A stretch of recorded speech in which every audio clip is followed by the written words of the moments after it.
Hello, and welcome to Sleepy Philosophy, where the deepest questions of existence meet the gentle embrace of rest.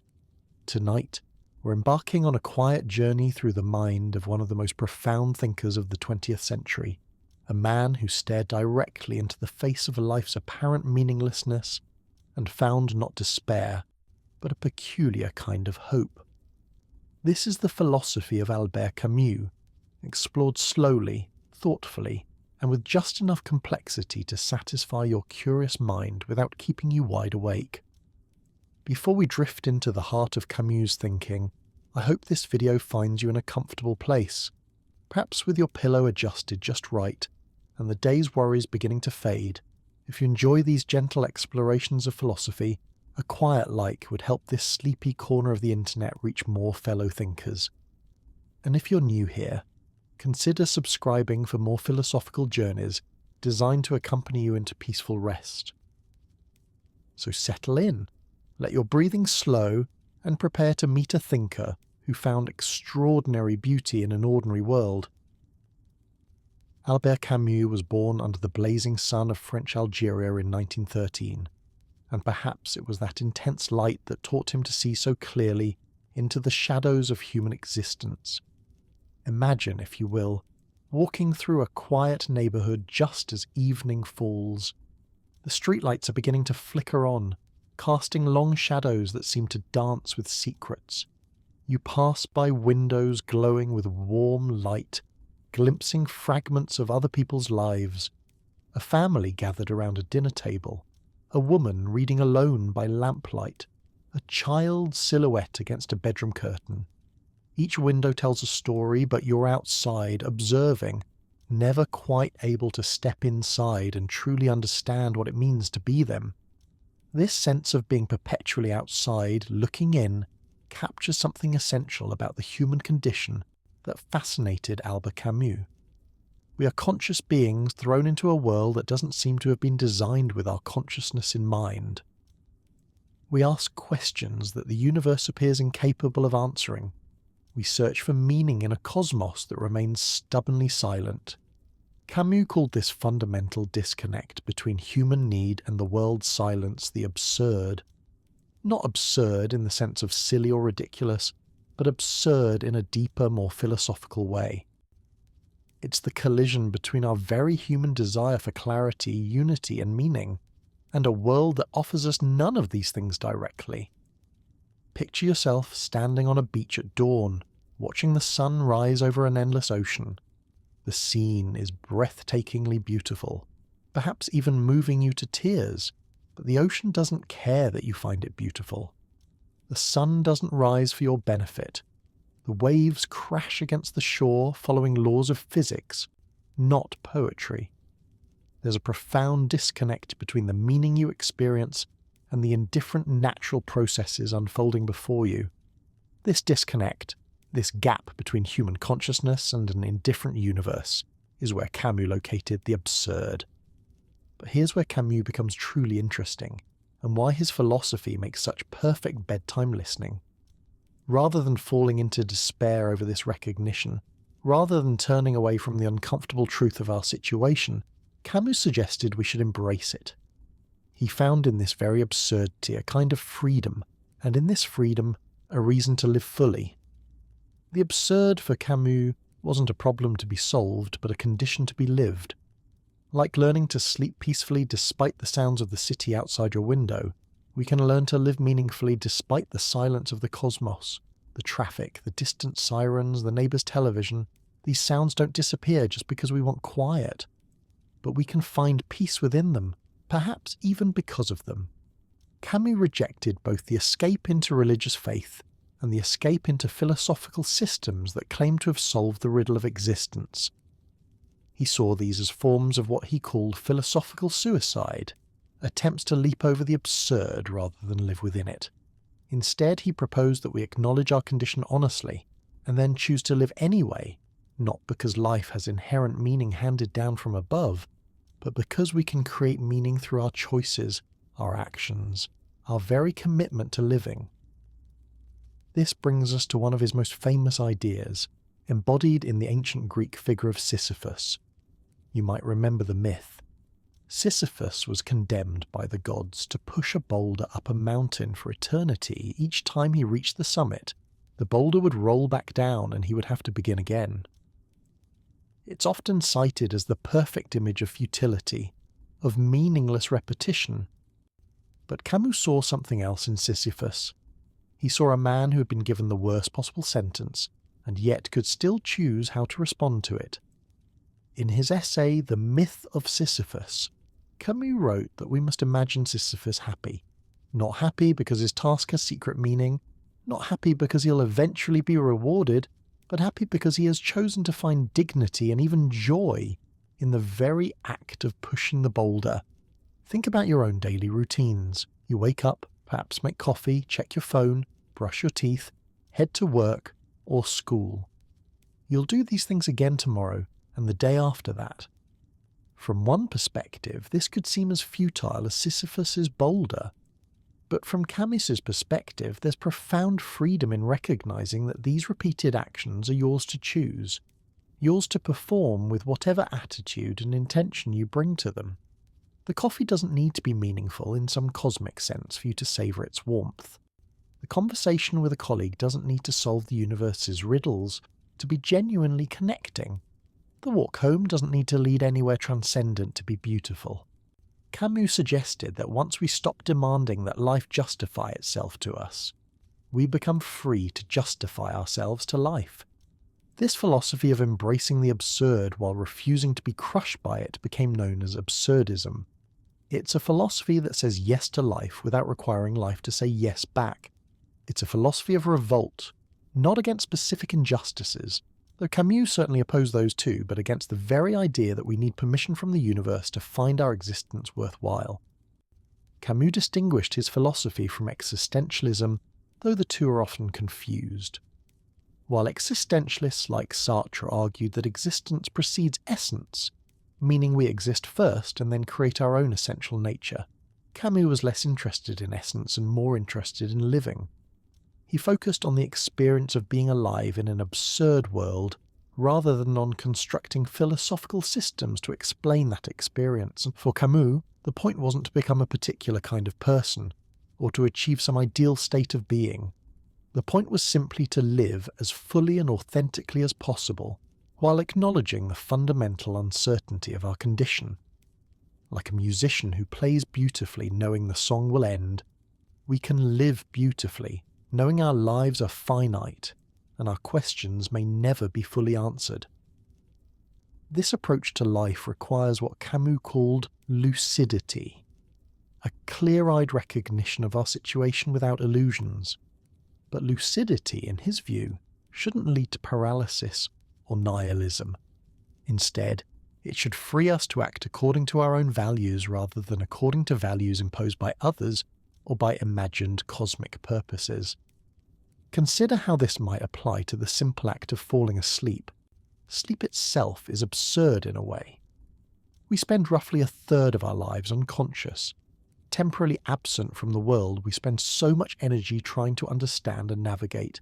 We surrender control, allow ourselves to become vulnerable, drift into dreams that follow no logical rules. From a purely rational standpoint, sleep might seem like time wasted, consciousness squandered. But Camus would likely see sleep as a perfect example of accepting what we cannot change while embracing what we can. We cannot eliminate our need for rest, cannot stay forever alert and engaged, but we can choose how we approach sleep. We can resist it and suffer, or we can welcome it as a natural rhythm of human existence. We can create rituals around sleep that bring us comfort, surround ourselves with conditions that promote peaceful rest, use the transition into sleep as a time for reflection or gratitude. The philosophy of Camus invites us to find this same acceptance and creativity in all aspects of life. We didn't choose to be born, cannot choose when we'll die, cannot control most of what happens to us, but we can choose our response to these facts. We can choose to see our limitations as constraints that crush us, or as boundaries that give shape to our freedom. In his novel The Stranger, Camus explored these themes through the character of Meursault. a man who seems indifferent to the social expectations and emotional displays that others take for granted. Meursault attends his mother's funeral without weeping, enters into relationships without passion, commits a crime without clear motive. He is often misunderstood as cold or sociopathic, but Camus intended him as a figure of radical honesty, someone who refuses to pretend feelings he doesn't have or meanings he doesn't see. The novel forces us to confront our own assumptions about how people should behave, what emotions are appropriate when, and what constitutes a meaningful life. Meursault's apparent indifference might actually be a form of authenticity, a refusal to perform emotions or embrace meanings that feel false to him. In the end, facing execution, he achieves a kind of peace by accepting his fate without demanding that it be fair or meaningful. This doesn't mean Camus advocated for emotional numbness or moral indifference. Rather, he suggested that genuine feeling and authentic moral choice become possible only when we stop trying to ground them in absolute external authorities. When we stop asking the universe to validate our emotions or our ethics, we become free to experience and choose based on our own genuine responses to life. This brings us to one of the most beautiful and challenging aspects of Camus's thought, what he called the ethics of quantity versus quality. In a world without predetermined meaning, do we measure a life by how long it lasts or by how intensely it's lived? Camus consistently chose intensity over duration, the depth of experience over its mere accumulation. Think of a single perfect day you've experienced. Perhaps it was a quiet morning when the light fell just right through your window, when your coffee tasted exactly as it should, when a conversation with a friend revealed something true about both of you. That day didn't need to last forever to be perfect. Its value wasn't diminished by the fact that it ended, that you went to sleep that night and woke to an ordinary Tuesday. Camus believed that we often make the mistake of trying to extend such moments rather than fully inhabiting them. We photograph the sunset instead of watching it, worry about whether our happiness will last instead of feeling it completely. But if we accept that all moments are temporary, we become free to experience them fully without the anxiety of preservation. This perspective shaped his approach to love, work, friendship, and even suffering. A relationship doesn't need to last forever to be meaningful. A job doesn't need to fulfill some grand purpose to be done with dignity and care. A friendship doesn't need to solve the loneliness of existence to provide genuine connection. Each can be valuable in itself for what it offers in the present moment. In The Placide, perhaps his most accessible novel, Camus explored these ideas through the story of a city under quarantine. When bubonic plague strikes the fictional city of Oran, the residents are forced to confront mortality, isolation, and the arbitrary nature of suffering. The plague doesn't discriminate between good and evil, young and old, believer and skeptic. It simply spreads, indifferent to human categories and meanings. Yet within this seemingly hopeless situation, Camus found profound examples of human dignity. Dr. Rieu continues treating patients knowing he cannot save them all. Tarot organises sanitary squads knowing the work is dangerous and possibly futile. Grand struggles to write the perfect novel, polishing the same sentence endlessly while the world crumbles around him. These characters don't act because they believe their actions will ultimately triumph over the plague, but because action itself, the choice to care and to try, affirms something valuable about human existence. The plague becomes a metaphor for the human condition itself. We're all, in a sense, living under quarantine from certainty, isolated from absolute knowledge about the meaning of our existence. We cannot escape the fundamental questions that haunt conscious beings, but we can choose how to live within these limitations. Camus suggested that the most authentic response to our situation is what he called revolt, not in the political sense, though he was certainly engaged politically, but in the existential sense, revolt means refusing to accept that the absurd should crush us. It means continuing to value human dignity, beauty, love, and justice, even when we cannot ground these values in eternal truths. This revolt is not angry or violent, It's more like the quiet determination of someone who continues gardening even though they know winter will come, who continues loving even though they know loss is inevitable, who continues learning even though they know their knowledge will always be incomplete. It's the revolt of someone who chooses to find life worth living on its own terms. As you lie there listening to these ideas, you might notice how your breathing has naturally slowed, how your body has settled into the comfort of your bed. This too is a form of revolt against the demands of the day, a choice to rest even though tomorrow will bring new challenges. Sleep is its own kind of acceptance, a daily practice of letting go without knowing exactly what we're letting go toward.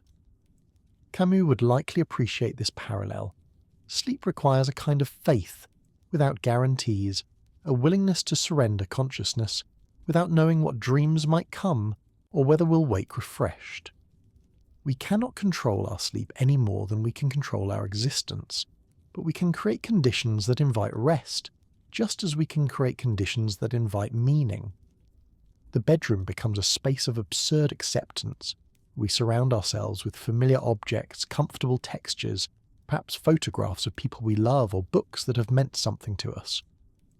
None of these items can answer the ultimate questions of existence, but they create an environment where we feel safe enough to stop asking those questions for a while. In The Rebel, Camus explored the political dimensions of his philosophy, examining how the recognition of the absurd might lead to social action. He argued that once we truly accept that there are no absolute authorities, no final judges of human worth, we become responsible for creating the conditions under which human dignity can flourish. We cannot appeal to God or history or nature to justify our values, so we must take full responsibility for defending them ourselves. This led him to reject both revolutionary extremism and passive acceptance of injustice. Extremism, he argued, was another form of escape from the absurd, an attempt to impose absolute meaning through force. But passive acceptance was a betrayal of human dignity, a refusal to take responsibility for the world we create together. Instead, Camus advocated for what we might call measured rebellion, action taken not because we know it will succeed in some ultimate sense, but because the values it expresses are worth expressing. We fight against injustice not because we can eliminate it forever, but because fighting against it is part of what makes us human. We create beauty not because it will last eternally, but because the act of creation affirms something valuable about our capacity to shape the world. Consider how this applies to the small acts of care we perform daily. You might straighten your living space not because cleanliness has cosmic significance, but because creating order in your immediate environment expresses something important about your relationship to the world. You might call a friend, not because conversation can solve the fundamental isolation of human existence, but because connection, however temporary and partial, is worth choosing again and again. These small revolts against meaninglessness accumulate into what Camus saw as an authentic life. Not a life that has discovered the secret purpose of existence, but a life that has chosen to create purpose through action, through relationship, through the ongoing choice to care about things that cannot be ultimately justified. The philosophy of Camus offers no final comfort, no ultimate resolution to the questions that keep us awake at night. But it offers something else, permission to stop waiting for those ultimate answers and to begin living fully in their absence. Suggests that the very fact that we ask these questions, that we care about meaning and purpose and justice, is itself meaningful, even if we cannot ground that meaning in anything beyond our own human capacity to care. As your eyelids grow heavier and these philosophical reflections begin to blur into the approaching realm of dreams, you might carry with you this central insight from Camus. The world may be absurd, but your response to that absurdity is entirely your own. You cannot control whether life makes sense, but you can control whether you choose to live it fully. Tomorrow you will wake to the same fundamental uncertainties that face all conscious beings. The universe will still be silent when you ask it for meaning. The future will still be uncertain. But you will also wake to the same radical freedom that Camus celebrated. The freedom to choose your own attitude, your own values, your own way of being present to the mystery of existence. In the gentle space between waking and sleeping, where thoughts begin to soften at their edges and logic gives way to something more fluid, Camus' philosophy reveals another of its quiet truths. He wrote extensively about the concept of solidarity. Not the grand political solidarity of movements and manifestos, but the intimate solidarity that emerges when we recognise that we are all fellow travellers in this absurd condition. Picture yourself walking through a quiet city late at night. The streets are mostly empty, but occasionally you pass another solitary figure, a woman walking her dog under the streetlights, a man waiting at a bus stop checking his phone, a couple sharing quiet conversation as they stroll home from dinner. You don't know their stories, their struggles, their private joys and sorrows. But there's something profound in this shared nocturnal wandering, this common experience of moving through the same uncertain darkness. Camus believed that recognizing the absurd could lead us not to isolation, but to a deeper connection with others. When we stop pretending that we have access to ultimate truths, we become more genuinely present to the people around us. When we abandon the exhausting project of justifying our existence through external authorities, we become free to encounter others as fellow beings engaged in the same impossible, beautiful task of living without guarantees. This solidarity doesn't require agreement about everything, or even about anything particularly important. It emerges from the simple recognition that consciousness itself is strange, that being aware in an apparently unaware universe is a condition we all share. The businessman rushing to catch his train and the artist painting in her studio at midnight are engaged in fundamentally the same project, trying to make something meaningful out of the raw material of existence. In his personal life, Camus embodied this philosophy of engaged presence. He was known for his loyalty to friends, his generosity towards struggling writers, his willingness to listen without judgment. He didn't offer people easy answers or false consolations, but he offered something perhaps more valuable: genuine attention to their experience as fellow human beings navigating an uncertain world. This attention, this quality of presence, becomes a form of resistance against the dehumanizing forces that would reduce us to statistics, categories, or functions. When we truly see another person, when we acknowledge their full complexity and dignity, we perform a small but significant act of rebellion against the tendency to treat people as means rather than ends. Consider how this might transform your approach to the ordinary encounters that fill your days. The cashier at the grocery store, the colleague who shares your morning commute, the neighbour you pass in the hallway. Camus' philosophy suggests that these brief intersections are opportunities for recognition, moments when we can acknowledge the shared strangeness of being conscious beings thrown together in time and space. This doesn't mean we need to have deep philosophical discussions with everyone we meet. Sometimes the most profound recognition happens in silence, in a smile exchanged with a stranger, in the simple courtesy of holding a door, in the quiet acknowledgement that we're all doing our best to navigate a world that didn't come with instructions. The solidarity that emerges from recognizing our shared absurd condition has a particular quality. It's not sentimental or romantic. It doesn't pretend that human nature is fundamentally good, or that everything will work out in the end. Instead, it's based on a clear-eyed recognition that we are all fragile mortal beings, capable of both cruelty and kindness, often struggling with questions we cannot answer. This realism makes the solidarity more precious, not less. When we help someone not because we believe in cosmic justice or divine command, but simply because we recognize their humanity and choose to respond to it, our action has a particular authenticity. It emerges from our own freedom rather than from external obligation. Camus explored these themes beautifully in his short story, The Guest.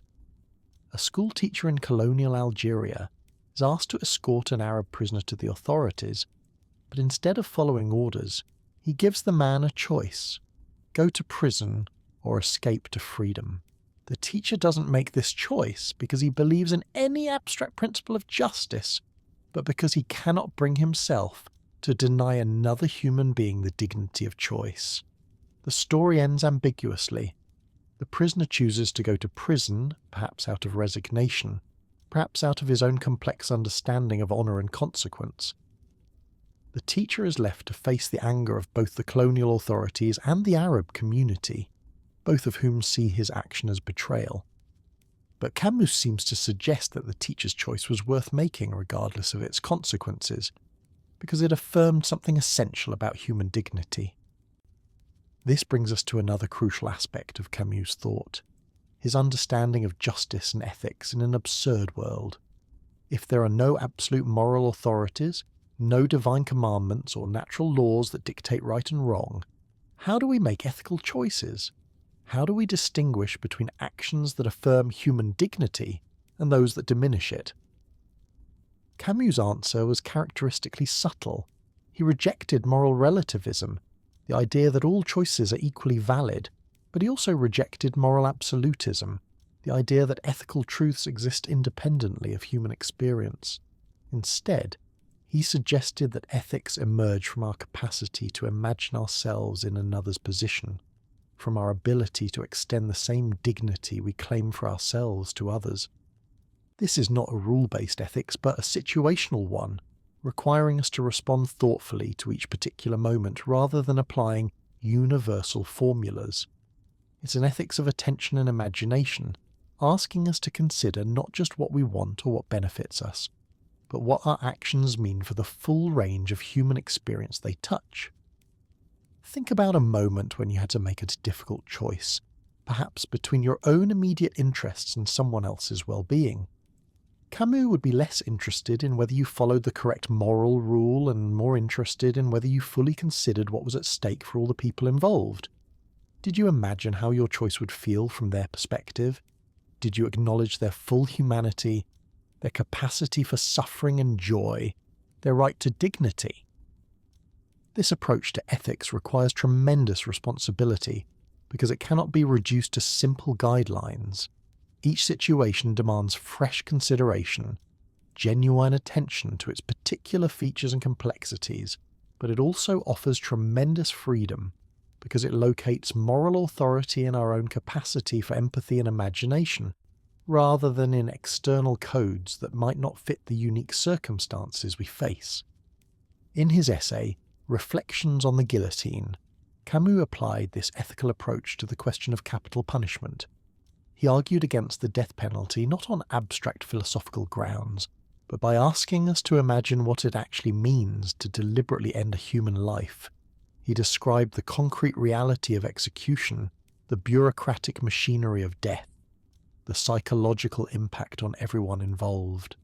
By forcing us to confront the full human reality of state-sanctioned killing, he made a powerful case against it based on empathy rather than theory.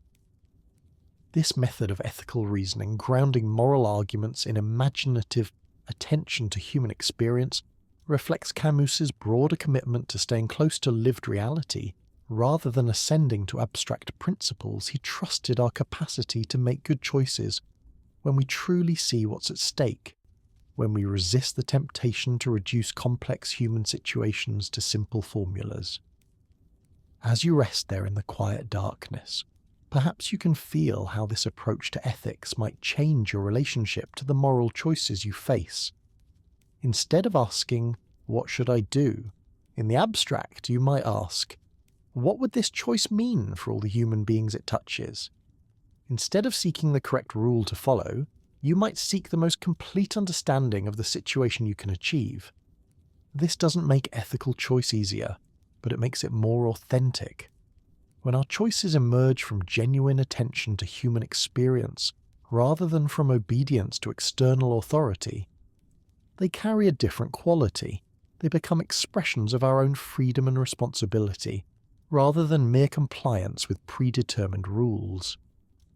The night around you, with its particular sounds and silences, its play of light and shadow, becomes a space where these philosophical reflections can settle into something deeper than intellectual understanding. Philosophy, for Camus, was never meant to be merely academic. It was meant to change how we live, how we see, how we respond to the world and the people around us. In the drowsy space between thought and dream, you might notice how Camus' ideas begin to feel less like abstract concepts and more like invitations to a different way of being present.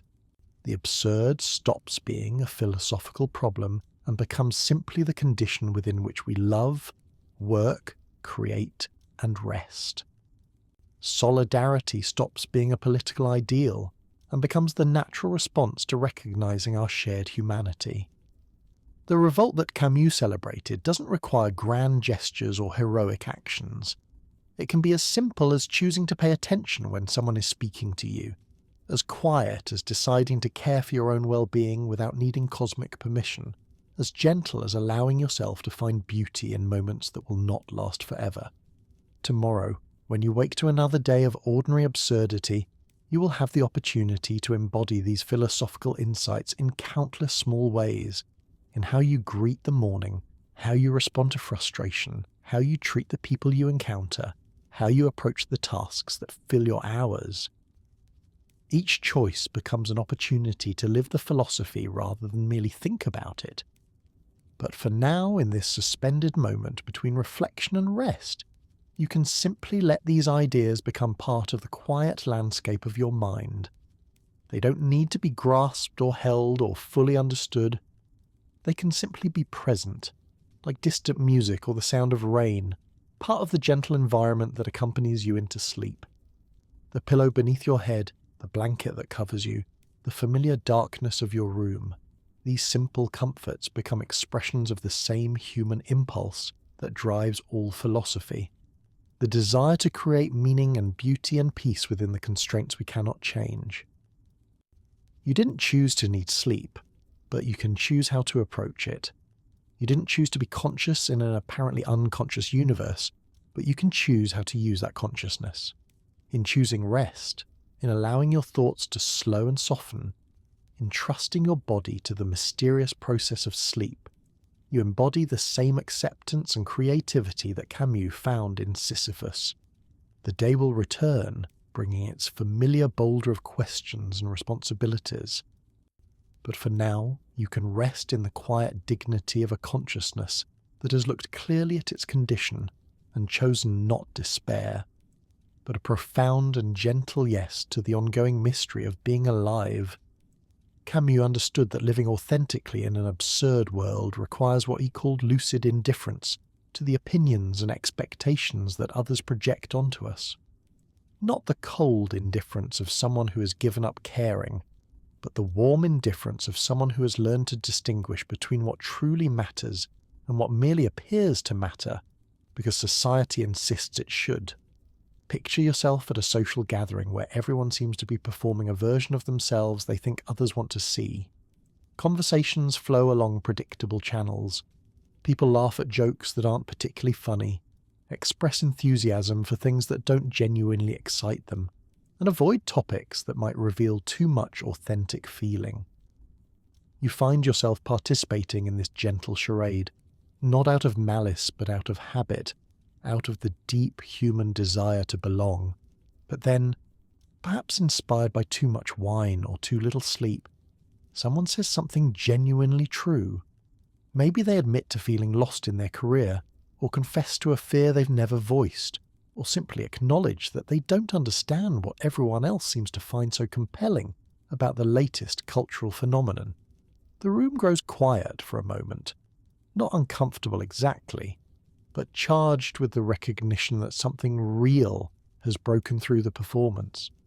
This moment of authenticity, this brief emergence of genuine feeling into a space of social pretense, captures something essential about what Camus called the stranger within each of us.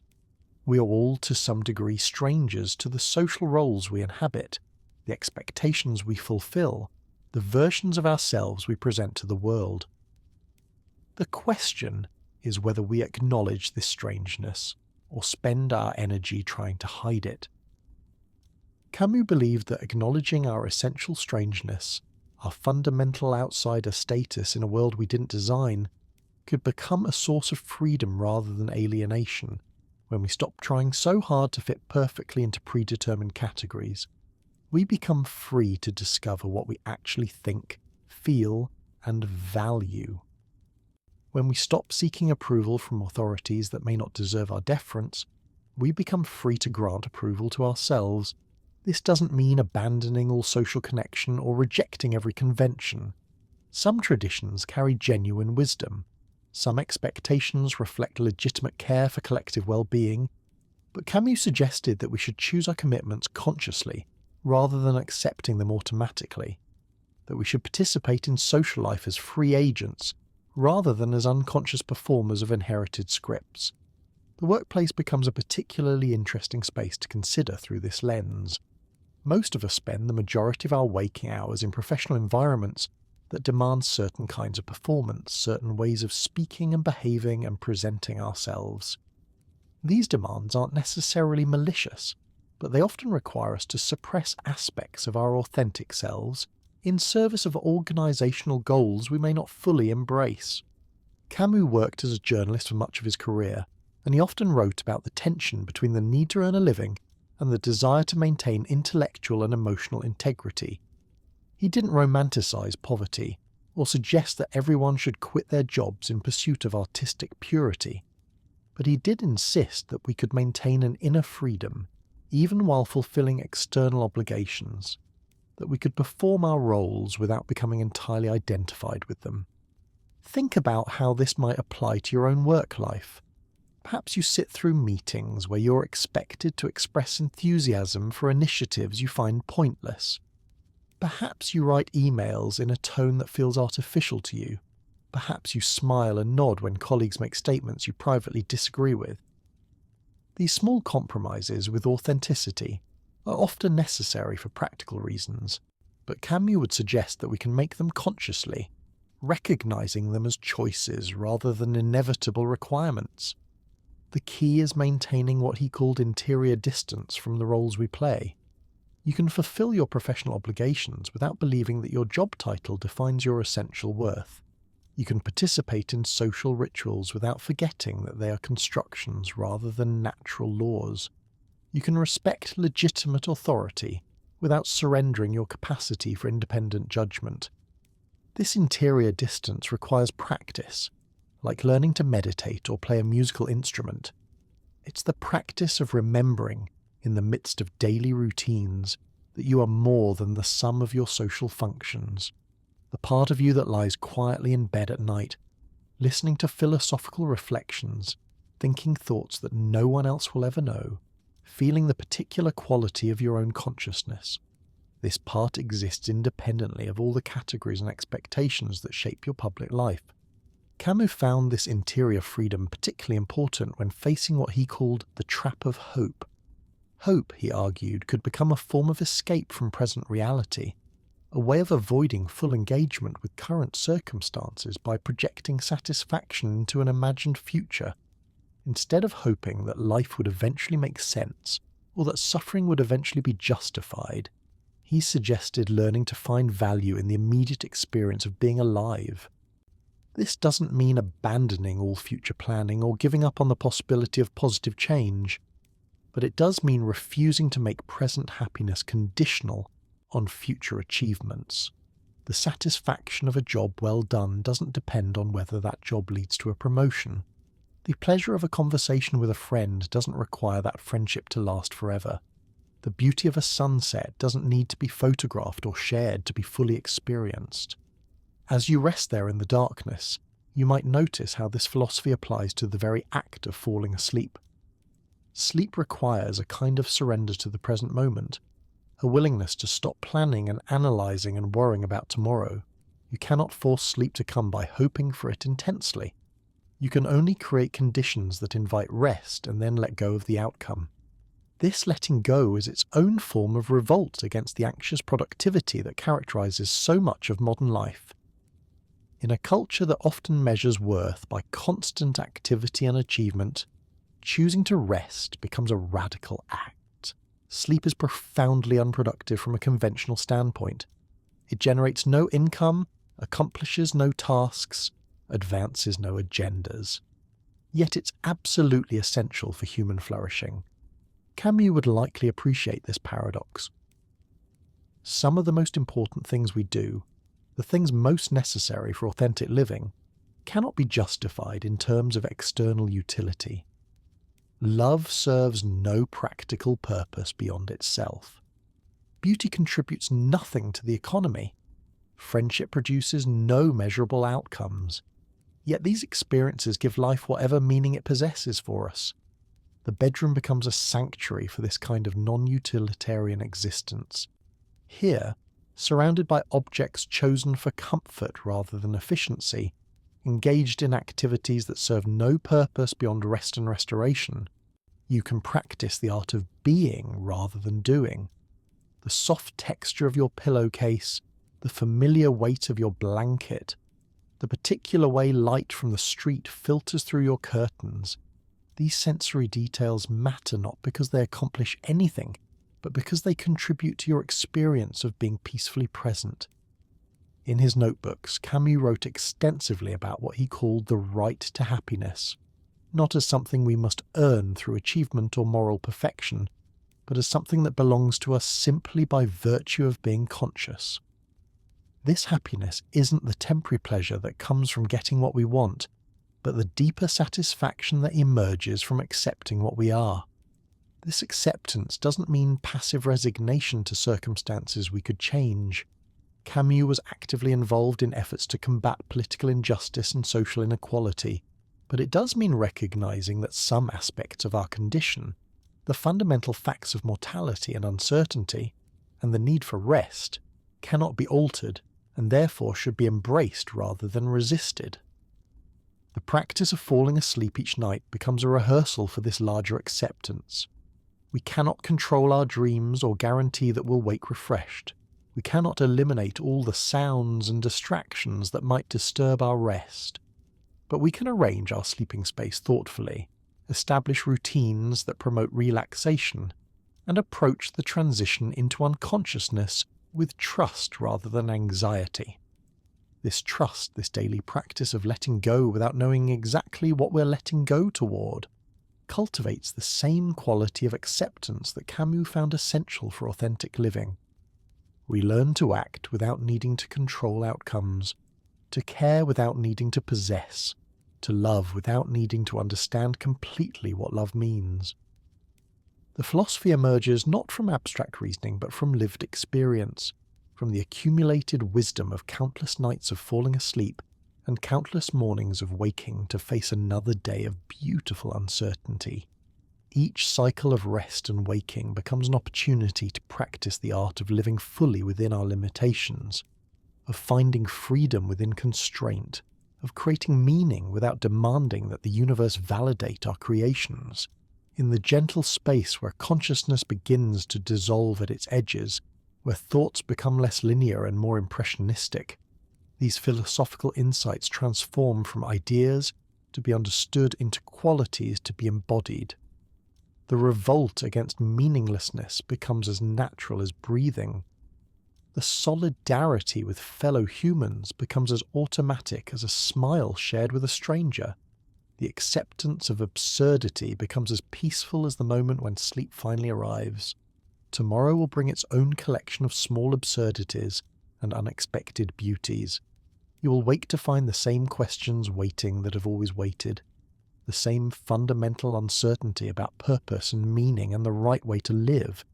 But you will also wake to the same radical freedom that Camus celebrated, the freedom to choose your response to these eternal questions, to create value through your choices even when you cannot justify those choices through appeal to higher authorities. The morning light filtering through your window will illuminate a world that remains fundamentally mysterious, but it will also illuminate your own capacity to live meaningfully within that mystery. The coffee will taste good without needing to be metaphysically significant. The conversation with loved ones will be valuable without needing to solve the problem of human loneliness. The work you do will matter without needing to justify the entire human project.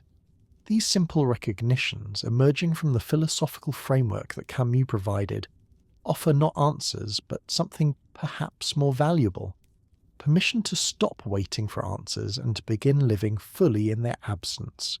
The world may never explain itself to us, but we can explain ourselves to the world through how we choose to inhabit it, moment by moment, choice by choice, with whatever combination of courage and tenderness the situation requires, in this drowsy moment, suspended between thought and dream, between the day that has ended and the day that will come.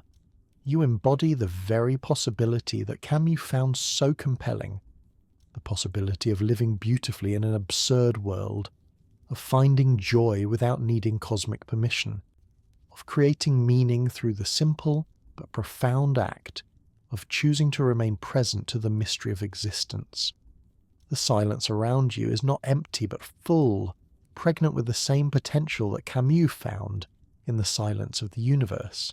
It's not the silence of absence, but the silence of infinite possibility, the quiet space within which consciousness can rest and restore itself for another day of the ongoing experiment in being human. The morning will come, as mornings do, but for now you rest in what Camus might have recognized as the perfect embodiment of human temporality. We exist always in this present moment, this eternal now that is constantly becoming something else. The breath you take as you listen to these words will never be taken again. The particular configuration of thoughts and feelings that constitutes your consciousness right now will shift and change before you can fully grasp it. This constant flux, this perpetual becoming, troubled many philosophers before Camus. They sought permanence, eternal truths, unchanging foundations upon which to build systems of meaning. But Camus found beauty in the very transience they feared. Like cherry blossoms that bloom brilliantly for just a few weeks before falling, human life derives its poignancy precisely from its brevity, its fragility, its refusal to last forever. Consider the relationship between time and meaning in your own experience. A piece of music doesn't become less beautiful because it ends. In fact, its temporary nature may be essential to its impact. If a symphony played forever, would we still find it moving? The final note derives its power partly from the silence that follows, just as the entire composition gains meaning from the fact that it occupies a specific duration in time. Your own life unfolds with this same temporal structure. Childhood doesn't lose its significance because you outgrew it. Relationships don't become meaningless when they end. Experiences don't require permanence to justify themselves. The conversation you had yesterday with someone you love, the moment of clarity you experienced watching clouds move across the sky, the satisfaction you felt completing a difficult task, these moments mattered fully when they occurred, and their having passed doesn't diminish their worth. Camus called this appreciation for temporal existence living in the present, but he meant something more nuanced than the popular mindfulness slogans might suggest.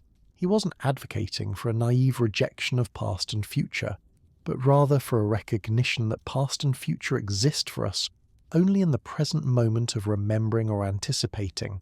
The past is not a place we can visit. It's a dimension of present consciousness. The future is not a destination we can reach. It's a horizon of present possibility. This temporal awareness becomes particularly acute in the transition towards sleep. As you lie there, your day begins to recede into memory, becoming part of the vast archive of experiences that constitute your personal history, but that receding is itself a present experience. The remembering happens now. The gentle melancholy of time passing, the satisfaction of another day lived, the anticipation of tomorrow's possibilities, all of these temporal emotions are felt in this immediate moment. Camus understood that consciousness exists primarily as a relationship with time. We are the beings who know that we will die, who can imagine futures we will never see, who carry the accumulated weight of all our yesterdays. This temporal consciousness could be experienced as a burden, a source of anxiety about mortality and regret about missed opportunities. But it could also be experienced as a gift, the very thing that allows us to savour experience, to find meaning in progression and development, to appreciate the preciousness of what will not last forever. In his later works, Camus explored what he called the feeling of the absurd, distinguishing it from the philosophical concept of the absurd. The feeling arises in moments when the ordinary world suddenly appears strange, when familiar routines reveal their arbitrary nature, when the gap between human need and cosmic silence becomes palpable.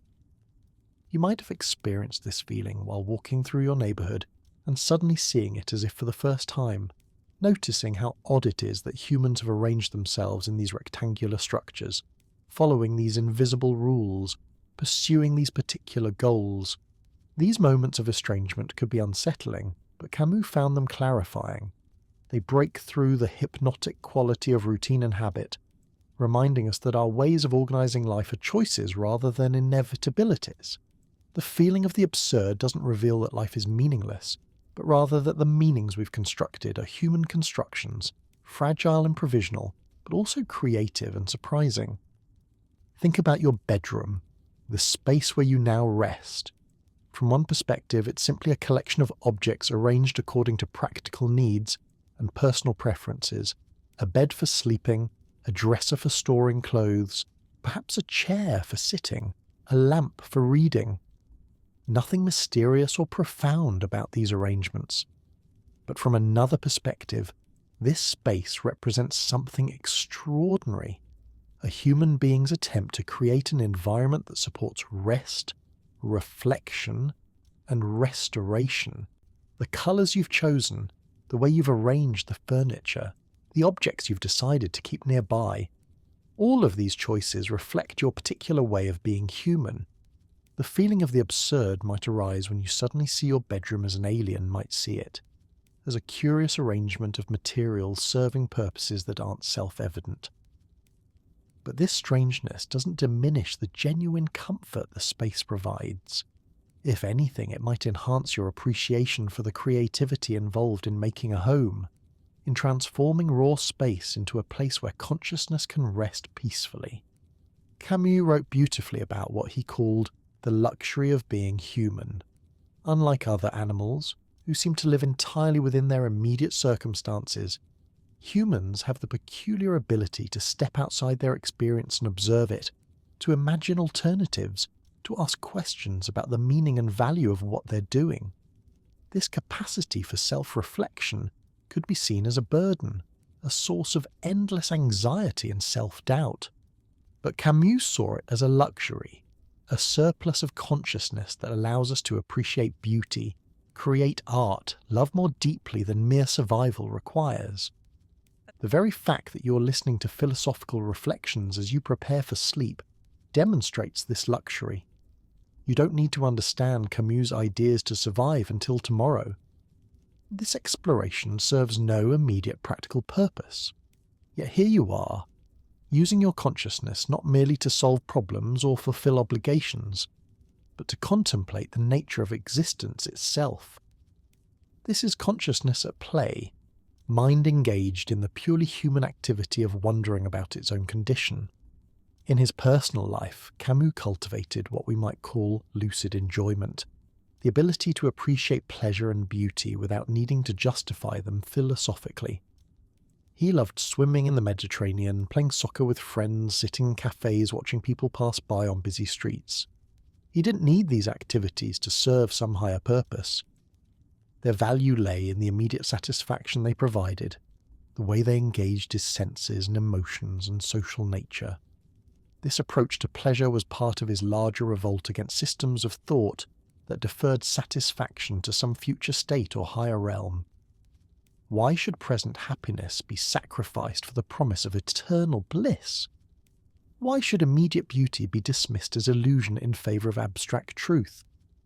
Camus suggested that the pleasures available to embodied consciousness, swimming and friendship and the taste of good wine, were not consolation prizes for missing out on ultimate meaning. They were meaning, or at least the raw material from which meaning could be constructed. Your own daily pleasures, the small satisfactions that punctuate ordinary experience, deserve the same recognition. The warmth of morning coffee, the satisfaction of completing a task, the comfort of familiar music, the peace of evening rest. These experiences don't need philosophical justification. They justify themselves through the immediate quality of satisfaction they provide. But recognizing their value requires a kind of attention that consumer culture often discourages. We're encouraged to consume experiences quickly, to move from one stimulation to the next without pausing to savor what we've received. We photograph our meals instead of tasting them fully, document our travels instead of inhabiting them completely, share our thoughts before we've fully experienced having them. Camus' philosophy invites a different relationship with experience, one based on presence rather than accumulation. The goal is not to maximize the number of pleasures consumed, but to deepen the capacity for appreciating whatever pleasures present themselves. Quality of attention becomes more important than quantity of stimulation. This shift in orientation transforms the simplest activities. Walking becomes an opportunity to notice the play of light and shadow, the particular quality of air at different times of day, the fascinating variety of ways people move through shared spaces. Eating becomes a chance to appreciate the complex flavors that emerge when ingredients are combined skillfully. The cultural traditions embedded in different cuisines, the simple miracle of nourishment. Even mundane tasks like cleaning or organizing can become forms of meditation when approached with full attention. The transition into sleep offers perhaps the purest opportunity for this kind of presence. Sleep cannot be rushed or forced or optimized beyond a certain point. It requires surrender to a natural rhythm, trust in a process we cannot fully control. The quality of falling asleep depends largely on our ability to let go of the day's concerns and rest in immediate sensation. The softness of pillows, the weight of blankets, the gradual relaxation of muscles that have carried us through another day of upright existence.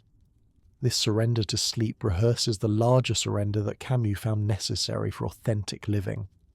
We cannot control the ultimate meaning of our existence, but we can control the quality of attention we bring to immediate experience. We cannot guarantee that our projects will succeed or that our relationships will endure, but we can choose to engage them fully while they last. The practice of philosophy, for Camus, was never separate from the practice of living. Ideas mattered only insofar as they changed how we moved through the world, how we treated other people, how we responded to beauty and suffering and the ordinary miracle of consciousness itself. Philosophy was not an escape from life, but a deepening of engagement with life.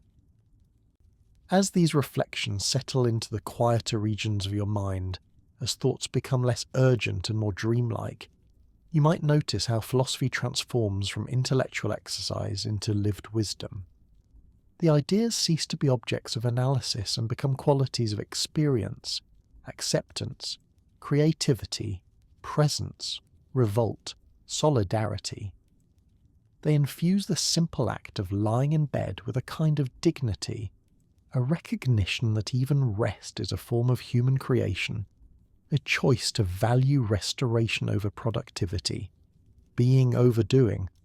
The darkness around you is not empty but full of potential, pregnant with the dreams that will come, the morning that will follow, the continuing experiment in conscious existence that defines human life.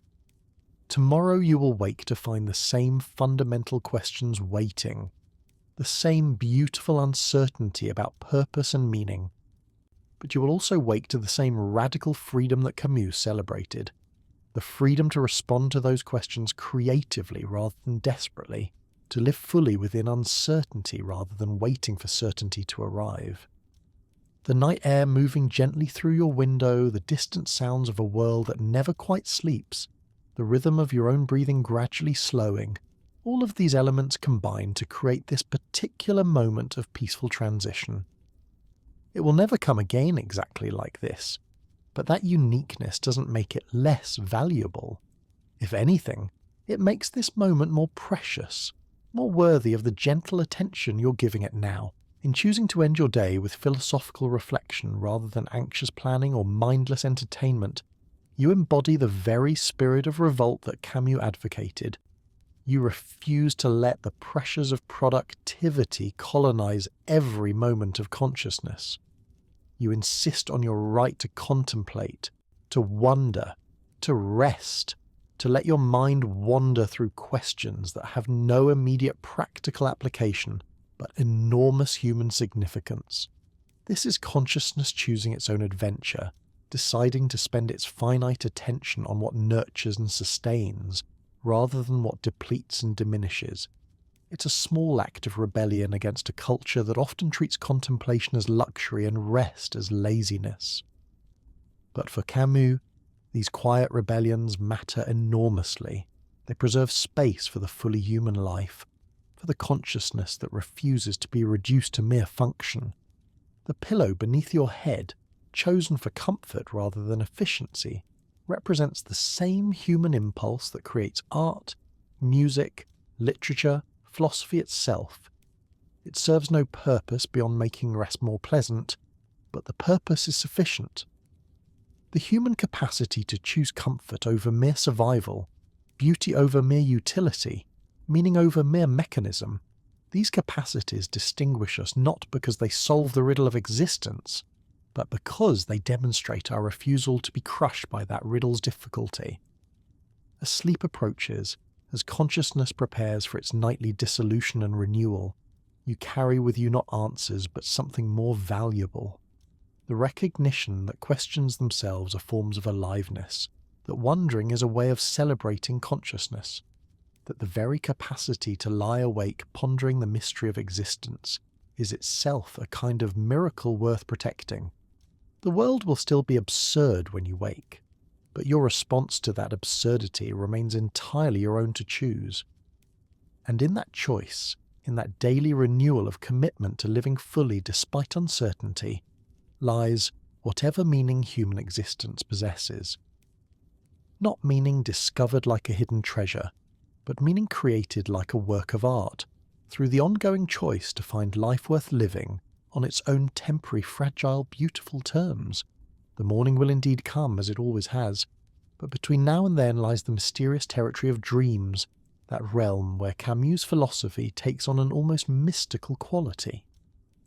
He wrote about dreams not as escapes from reality, but as extensions of our creative consciousness, spaces where the absurd reveals itself in new forms, where the boundaries between possible and impossible dissolve in ways that might actually clarify, rather than confuse our waking understanding. Think about the dreams you remember most vividly.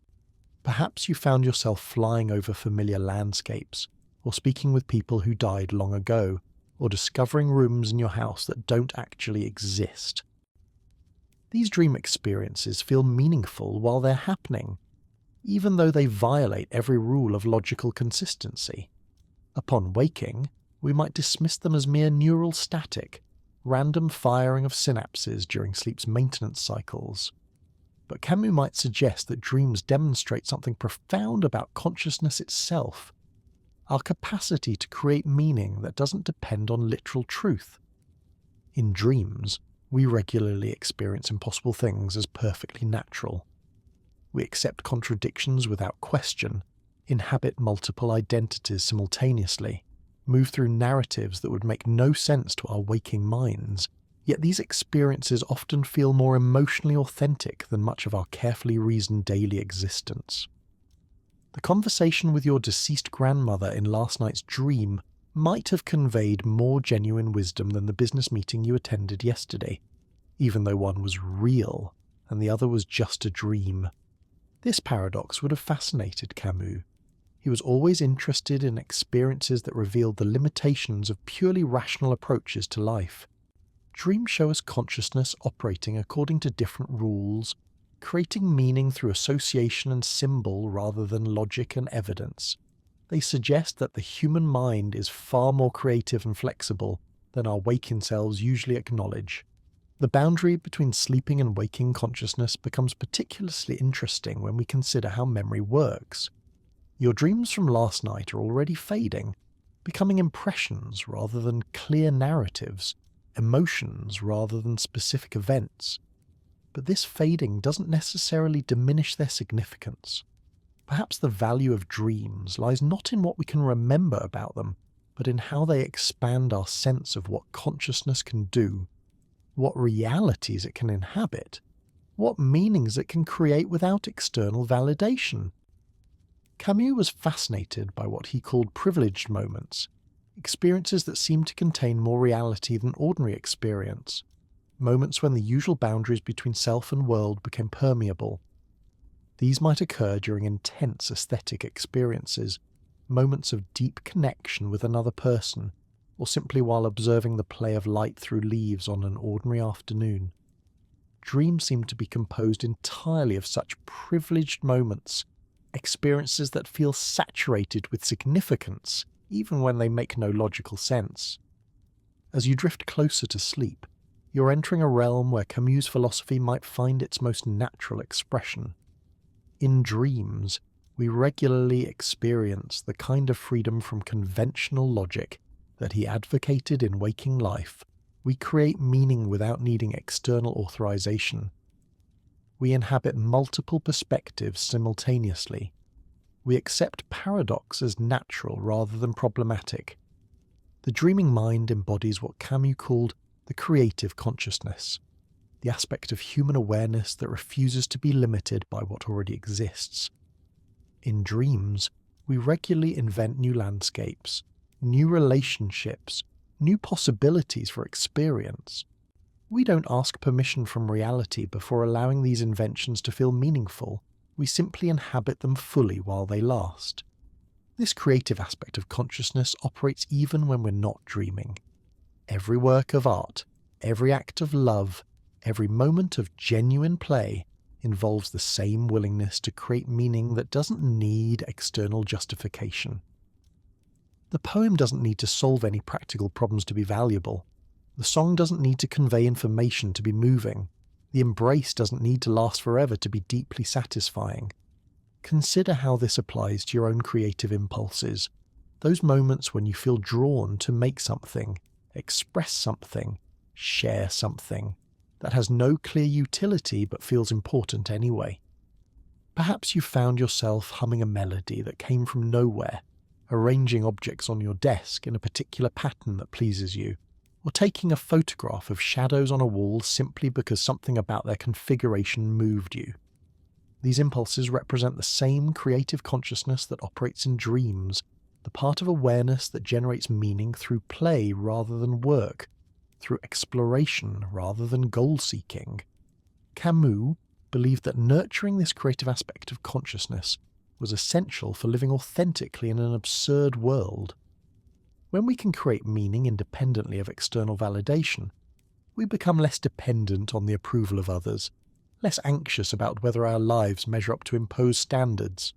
The room around you, arranged according to your particular aesthetic preferences and practical needs, represents this same creative consciousness at work. Every choice about colour, texture, lighting, and organisation reflects your attempt to create an environment that supports your well-being. You didn't need anyone's permission to choose these particular sheets, to position your furniture this way, to keep these specific objects near your bed. You simply created a space that feels right to you. This might seem like a trivial example of creativity, but Camus would argue that such everyday acts of creation are actually profound. They demonstrate our refusal to accept our environment passively, our insistence on shaping our surroundings to reflect our values and preferences. Even in the smallest choices, we express our freedom to create meaning rather than simply consuming it. The transition into sleep becomes, from this perspective, a daily opportunity to practice what Camus called the art of living. We cannot control whether our dreams will be pleasant or disturbing, coherent or chaotic, but we can create conditions that invite peaceful rest. We can approach sleep with curiosity rather than anxiety, trust rather than resistance. We can treat the nightly dissolution of conscious control as an adventure rather than a loss. This attitude towards sleep reflects the broader attitude toward life that Camus advocated. We cannot control the ultimate meaning of our existence, but we can control how we approach the mystery of existence. We can meet uncertainty with creativity rather than despair, face the unknown with interest rather than fear, engage with questions that have no clear answers as opportunities for exploration rather than problems to be solved. In his notebooks, Camus wrote about what he called the discipline of happiness. Not happiness as a feeling that comes and goes, but happiness as a practice, a way of engaging with experience that remains available regardless of external circumstances. This discipline involves learning to find satisfaction in the process of living, rather than in achieving particular outcomes, in the quality of attention we bring to experience, rather than in the content of what we experience. Sleep offers perfect practice for this discipline. The quality of falling asleep depends largely on our ability to let go of the need to control outcomes, to find peace in the process of surrendering conscious direction. We cannot force good dreams or guarantee refreshing rest, but we can approach sleep with the same openness that Camus brought to all of life's uncertainties. The darkness around you is not empty but pregnant with possibility. In a few hours, your consciousness will emerge from whatever strange territories it explores during sleep, carrying with it impressions and emotions that may influence your waking life in ways you'll never fully understand. Dreams work on us whether we remember them or not, contributing to the ongoing process of psychological integration and creative synthesis that continues even when we're not aware of it.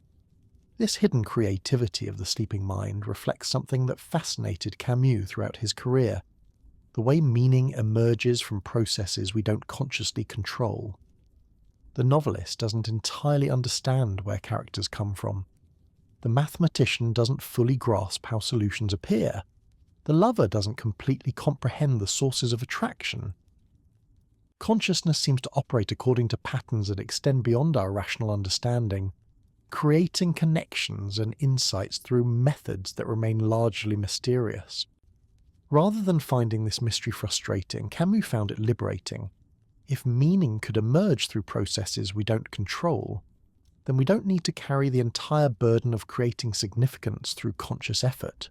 We can trust in the creative capacity of consciousness itself, the way awareness naturally seeks pattern and connection and beauty, even when we're not deliberately directing it toward those goals. Your breathing has probably slowed naturally as you've been listening, your body settling into the familiar rhythms that prepare for rest. This physiological transition happens without conscious direction, guided by biological wisdom that operates below the threshold of awareness. Yet this automatic process creates the conditions within which consciousness can explore new territories, visit impossible landscapes, engage with questions and possibilities that waking logic would immediately dismiss. The trust required for falling asleep mirrors the trust that Camus found necessary for authentic living. We cannot guarantee outcomes, cannot control all the variables that influence our experience, cannot eliminate uncertainty from our existence, but we can learn to find peace within uncertainty, to create meaning within limitation, to discover freedom within constraint. The pillow beneath your head, the blanket that covers you, the particular temperature and lighting of your room, all of these elements combine to create what might be called a sanctuary for consciousness, a space where awareness can rest from its daily labours of problem-solving and decision-making and social navigation. Here, in this carefully prepared environment, you can practice the art of letting go, without knowing exactly what you're letting go toward.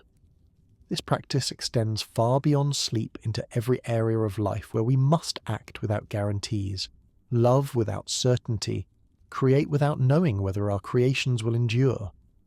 Each night of falling asleep becomes a rehearsal for the larger art of living courageously in an uncertain world, of finding peace within processes we cannot fully control.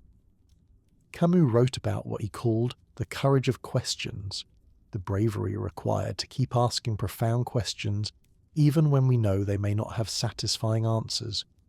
Why are we here? How should we live? What makes existence worthwhile? These questions don't go away just because they're difficult to answer.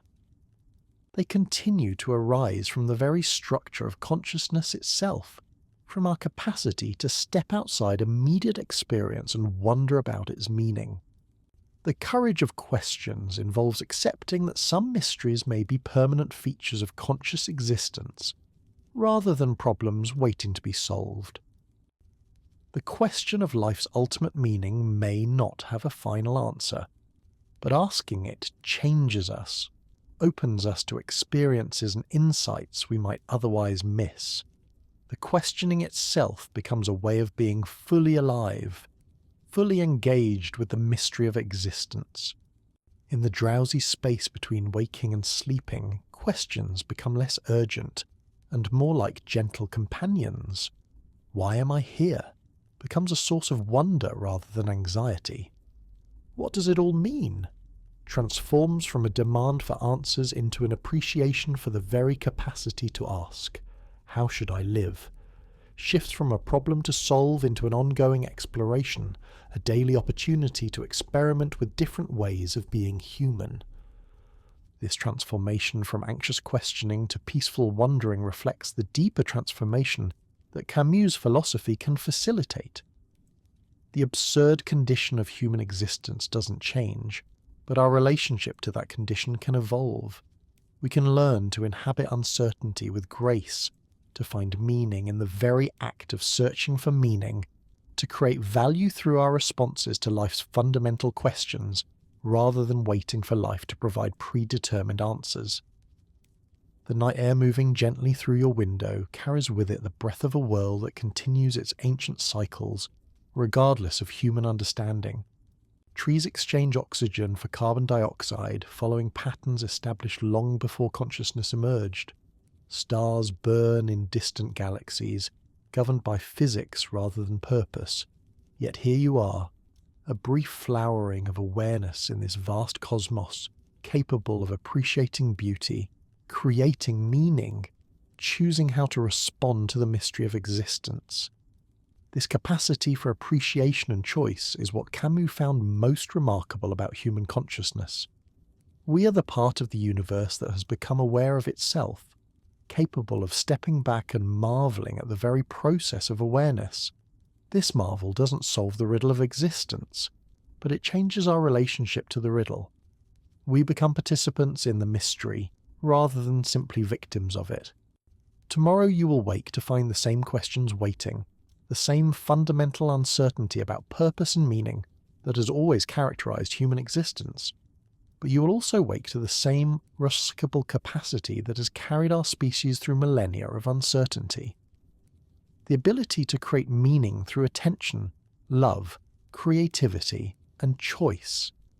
The ability to find life worth living, not because it makes perfect sense, but because consciousness itself is an extraordinary gift that deserves celebration rather than explanation. The gentle weight of sleep approaching, the gradual softening of thought into dream, the transition from directed consciousness into the mysterious territories of rest, all of these experiences remind us that we are far more than our rational minds usually acknowledge. We are creatures capable of finding peace within uncertainty, meaning within limitation, beauty within transience. As your eyelids grow heavier and these philosophical reflections begin to merge with the approaching realm of dreams, you carry with you not answers but something more valuable, the recognition that consciousness itself is the miracle, that the very capacity to wonder about existence is a form of reverence for the mystery we inhabit. The questions that keep philosophers awake at night become, in this drowsy space, gentle invitations to deeper appreciation of what it means to be briefly, beautifully, consciously alive. The darkness is not empty but full of potential, pregnant with dreams that will come, insights that will emerge, rest that will restore. In choosing sleep, you choose trust over control, process over outcome, being over understanding. You embody the very acceptance that Camus found at the heart of authentic existence, the willingness to live fully within mystery, rather than waiting for mystery to resolve itself into certainty. The world will still be absurd when morning comes, but your response to that absurdity will be refreshed, renewed by whatever strange wisdom emerges from the night's journey through unconscious territories. Sleep becomes not an escape from the human condition, but a deepening engagement with it, a nightly practice of the trust and acceptance that make authentic living possible. In this suspended moment between reflection and rest, between the philosophical questions that engage your mind and the dreams that will soon engage your imagination, you rest in what Camus might have recognized as the perfect expression of human temporality. We exist always in this eternal present, this constantly shifting now that contains all of past memory and future possibility, while belonging entirely to this immediate moment of experience. The breath you draw as these words fade into silence will never be drawn again. The particular quality of consciousness you embody right now will shift and change before you can fully grasp it. But this constant change, this perpetual becoming, is not a problem to solve, but the very medium within which meaning emerges, love grows, beauty appears, and the ongoing miracle of awareness continues to unfold. Rest now in the gentle certainty that consciousness itself is sufficient, that your capacity to wonder and choose and appreciate is already more meaningful than any final answer could be. Let sleep come as it will, carrying with it whatever dreams and insights the night provides, trusting in the same creative process that has carried you through every previous night and will carry you through all the nights to come. The philosophy lives not in the ideas themselves, but in how those ideas change the quality of your presence, the depth of your attention, the courage of your engagement with the beautiful, impossible, absolutely worthwhile experiment of being consciously alive in an uncertain world. The morning light will find you changed, not because you've acquired new information, but because you've practiced something more fundamental, the art of being present to mystery, without demanding its solution. Camus understood that transformation happens not through accumulating knowledge, but through cultivating what he called the quality of attention, the capacity to engage fully with experience without needing to possess or control it. Consider how this quality of attention might manifest in the simplest activities that await you tomorrow. The first sip of morning coffee becomes an opportunity not just to consume caffeine, but to notice the complex interplay of bitterness and warmth, the way steam rises from the cup, the particular comfort of a familiar ritual. The brief exchange with a neighbour becomes a chance not just to fulfil social obligations, but to recognise another conscious being navigating their own version of the human experiment. Camus wrote extensively about what he called the multiplication of experiences, not in the sense of cramming more activities into each day, but in the sense of extracting fuller presence from whatever experiences present themselves. The walk to work becomes rich with observation, the way light falls differently at various times of year, the fascinating diversity of human gaits and expressions, the small dramas of urban life playing out on every corner. The mundane task becomes an opportunity for what he called active meditation, bringing complete attention to the process rather than rushing towards completion. This intensification of experience doesn't require dramatic changes in lifestyle or circumstance.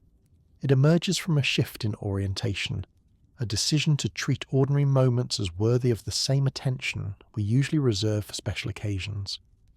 The conversation with a colleague becomes as potentially meaningful as a heart-to-heart with a close friend. The preparation of a simple meal becomes as creative an act as painting or writing.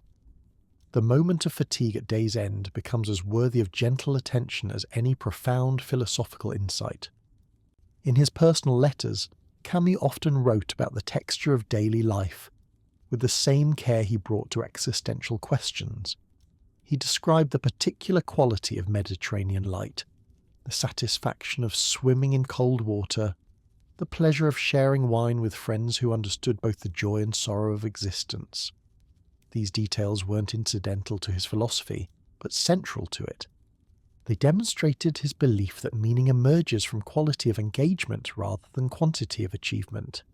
The practice of noticing, of paying attention without agenda, becomes a form of reverence for the gift of consciousness itself. Each moment of awareness represents an extraordinary coincidence. Matter, organised in such a way that it can experience itself, atoms arranged into patterns capable of love and wonder and creative response. This coincidence doesn't need to be explained to be appreciated. Its mystery doesn't diminish its value. Your own capacity for attention, exercised right now in this quiet moment of listening and reflection, demonstrates this same extraordinary arrangement. Electrical impulses in neural networks somehow give rise to the experience of understanding ideas, feeling emotions, making connections between abstract concepts and lived experience. The mechanism remains largely mysterious, but the experience is undeniably real and remarkably rich. Camus found profound hope in this mystery of consciousness. If matter could organize itself into awareness without apparent external direction, if meaning could emerge from processes we don't fully understand, then perhaps human existence wasn't as isolated or insignificant as it might initially appear. We are the universe becoming conscious of itself, temporary but real expressions of whatever creative principle allows complexity and beauty to emerge from simpler elements. This perspective transforms loneliness from a problem to solve into a condition to explore. Yes, consciousness can feel isolated, trapped within the boundaries of individual experience, unable to fully share its inner reality with others. But this same consciousness is also continuous with the natural processes that created it, embedded in relationships and ecosystems and cultural traditions that extend far beyond individual lifespans. We are alone and connected simultaneously, isolated and embedded, temporary and eternal.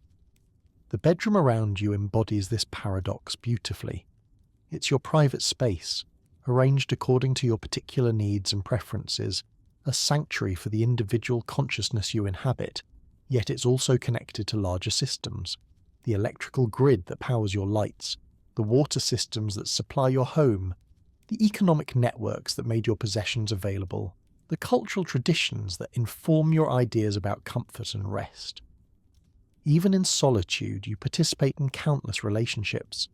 The cotton in your sheets connects you to farmers and textile workers. The technology that plays these words connects you to engineers and programmers. The language itself connects you to centuries of human communication, to all the minds that developed and refined the concepts you're encountering. Loneliness becomes less absolute when we recognize these invisible threads of connection. Camus explored this theme in his essay The Desert, where he wrote about the experience of travelling alone through vast, empty landscapes.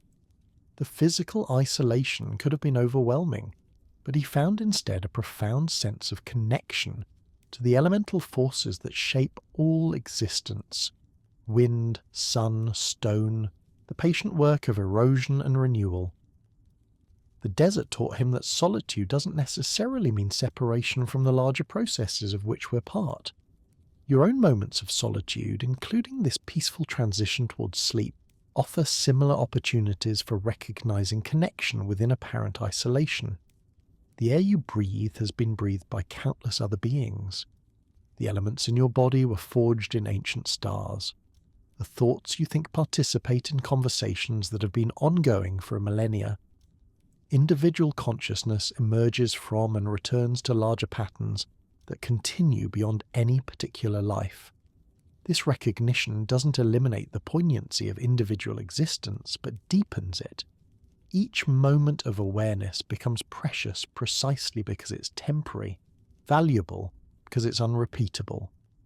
The particular configuration of thoughts and feelings that constitutes your consciousness right now has never existed before and will never exist again exactly like this. It's a unique note in a cosmic symphony, brief but essential to the larger composition. Camus called this the privilege of consciousness, the extraordinary gift of being aware in an apparently unaware universe.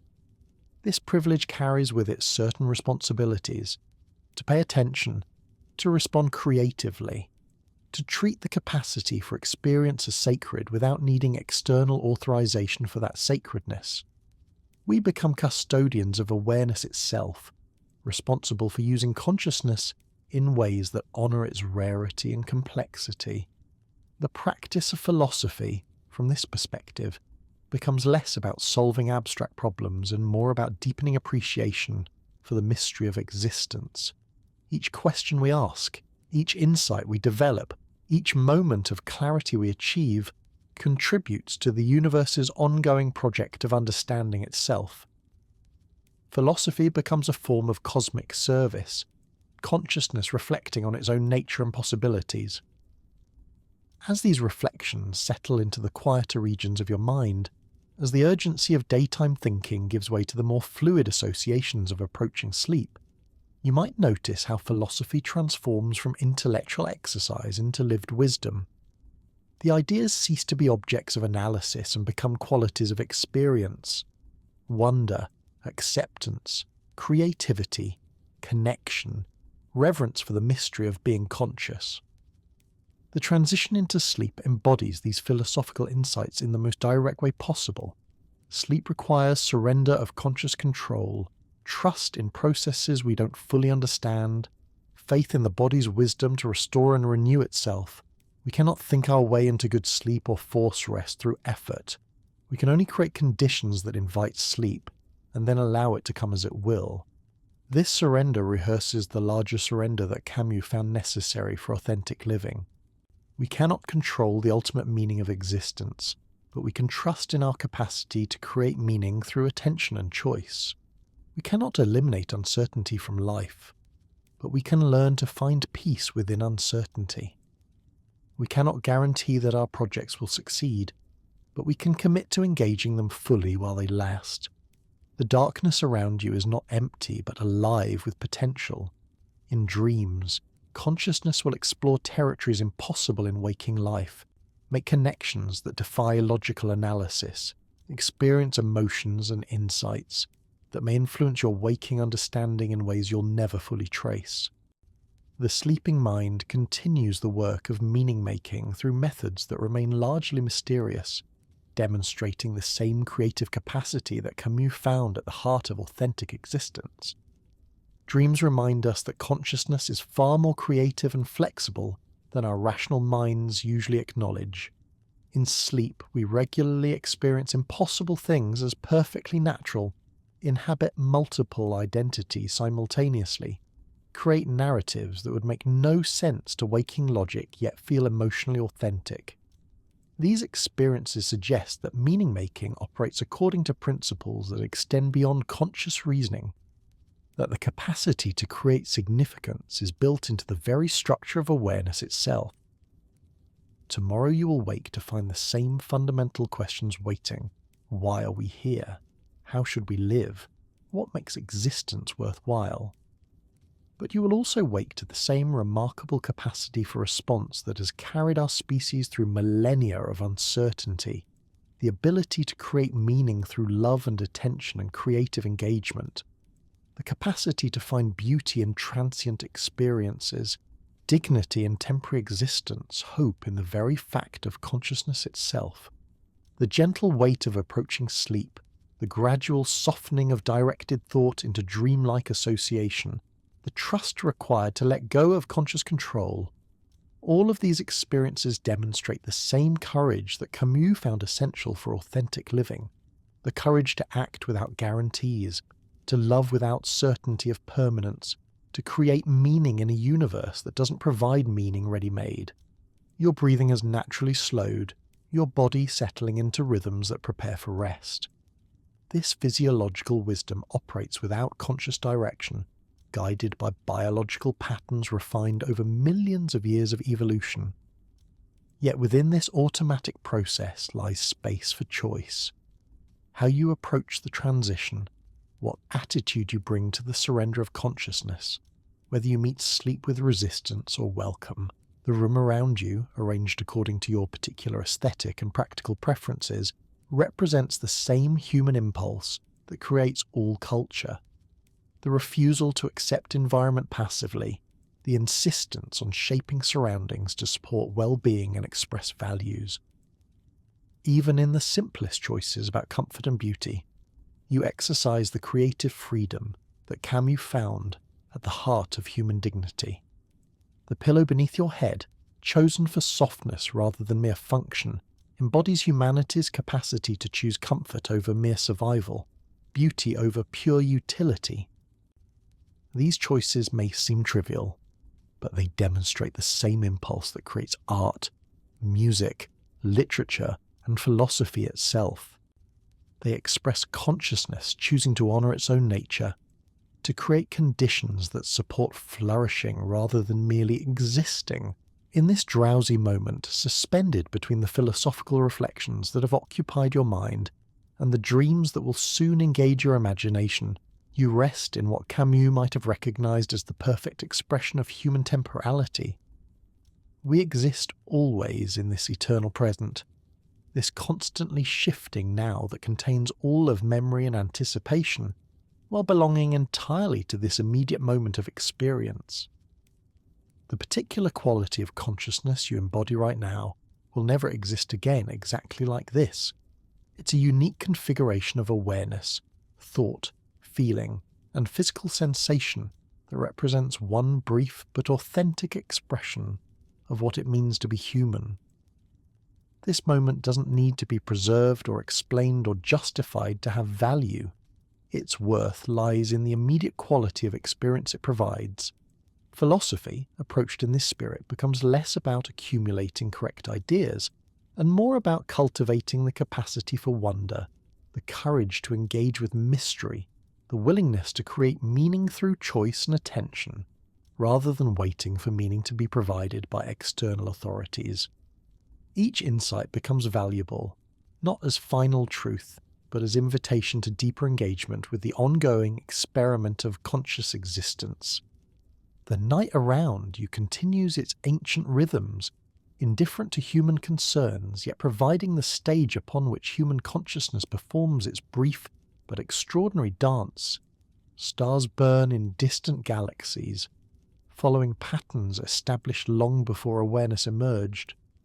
But here you are, a temporary flowering of cosmic complexity, capable of appreciating beauty, creating meaning, choosing how to respond to the mystery of being alive. This capacity for choice, exercised right now in your decision to approach sleep with philosophical reflection, rather than anxious planning, demonstrates the freedom that Camus found at the heart of human existence. We cannot choose our fundamental circumstances, but we can choose our response to those circumstances. We cannot control ultimate outcomes, but we can control the quality of attention and its tension we bring to each moment.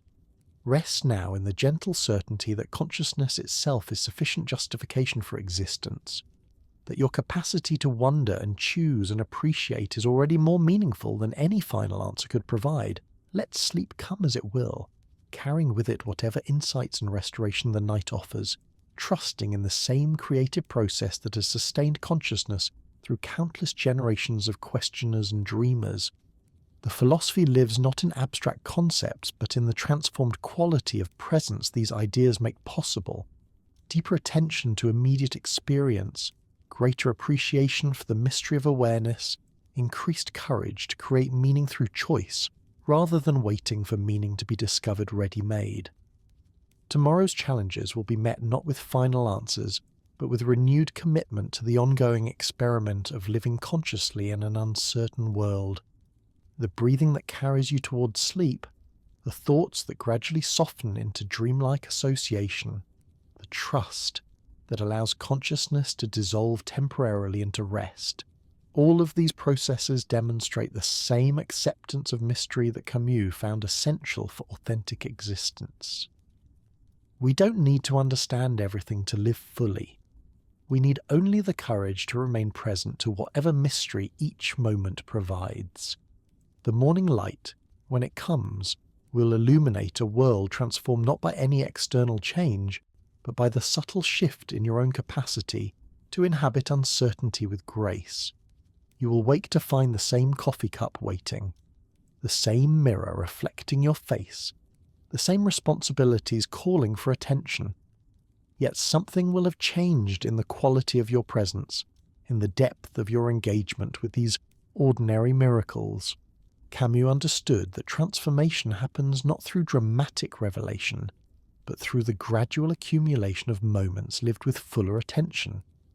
Each day offers countless opportunities to practice what he called lucid living, the art of being fully present to experience without demanding that it conform to our expectations or justify itself according to external standards.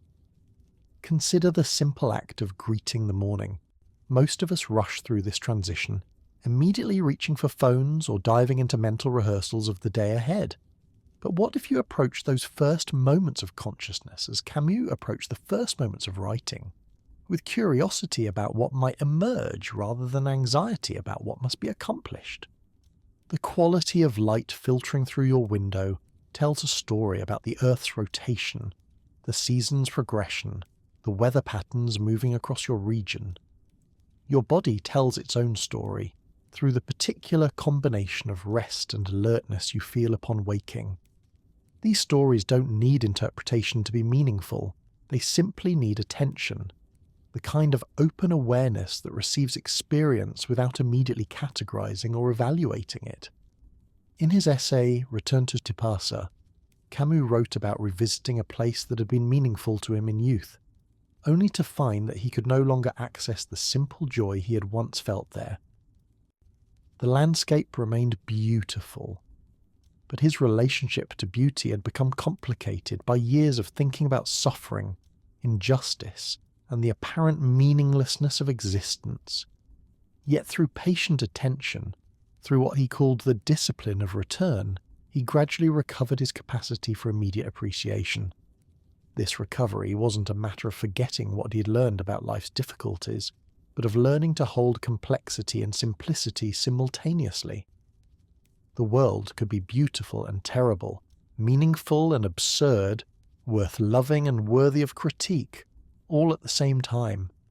Consciousness was large enough to contain these contradictions without resolving them into false unity. Your own morning routine offers similar opportunities for this discipline of return. The taste of coffee can be appreciated fully, even when you're aware of the complex global systems that brought those beans to your cup. The warmth of sunlight on your face can feel genuinely nourishing, even when you understand that the sun is simply a burning star following the laws of physics, rather than any concern for human well-being. This ability to experience immediate pleasure without requiring cosmic justification represents what Camus called the return to innocence, not the innocence of ignorance, but the innocence of acceptance. We can choose to receive the gifts that experience offers without demanding that those gifts solve the riddle of existence. Beauty doesn't need to be eternal to be moving. Love doesn't need to be guaranteed permanent to be genuine.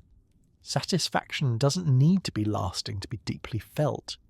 The newspaper waiting on your doorstep will carry its usual cargo of human complexity, stories of creativity and destruction, kindness and cruelty, progress and regression. Camus read such reports not as evidence that life was meaningless, but as proof that meaning was constantly being created and destroyed by human choice. Each act of generosity was meaningful, regardless of whether generosity could be said to characterize human nature. Each work of art mattered regardless of whether art could be proven to serve ultimate purposes. This perspective transforms how we engage with the ongoing human story. We don't need to solve the problem of evil to oppose particular evils. We don't need to prove that justice is written into the fabric of reality to work for just outcomes. We don't need to demonstrate that beauty serves evolutionary purposes to create and appreciate beautiful things. The value lies in the choosing, in the quality of engagement we bring to whatever circumstances we find. The colleagues you'll encounter today are engaged in the same fundamental project you are, trying to create something meaningful out of the raw material of existence. Their particular strategies may differ from yours. Their values may conflict with what you hold dear. Their ways of coping with uncertainty may seem foreign or even objectionable, but underneath these surface differences lies the shared condition of consciousness trying to make sense of itself. Camus found that recognizing this shared condition could transform even difficult relationships.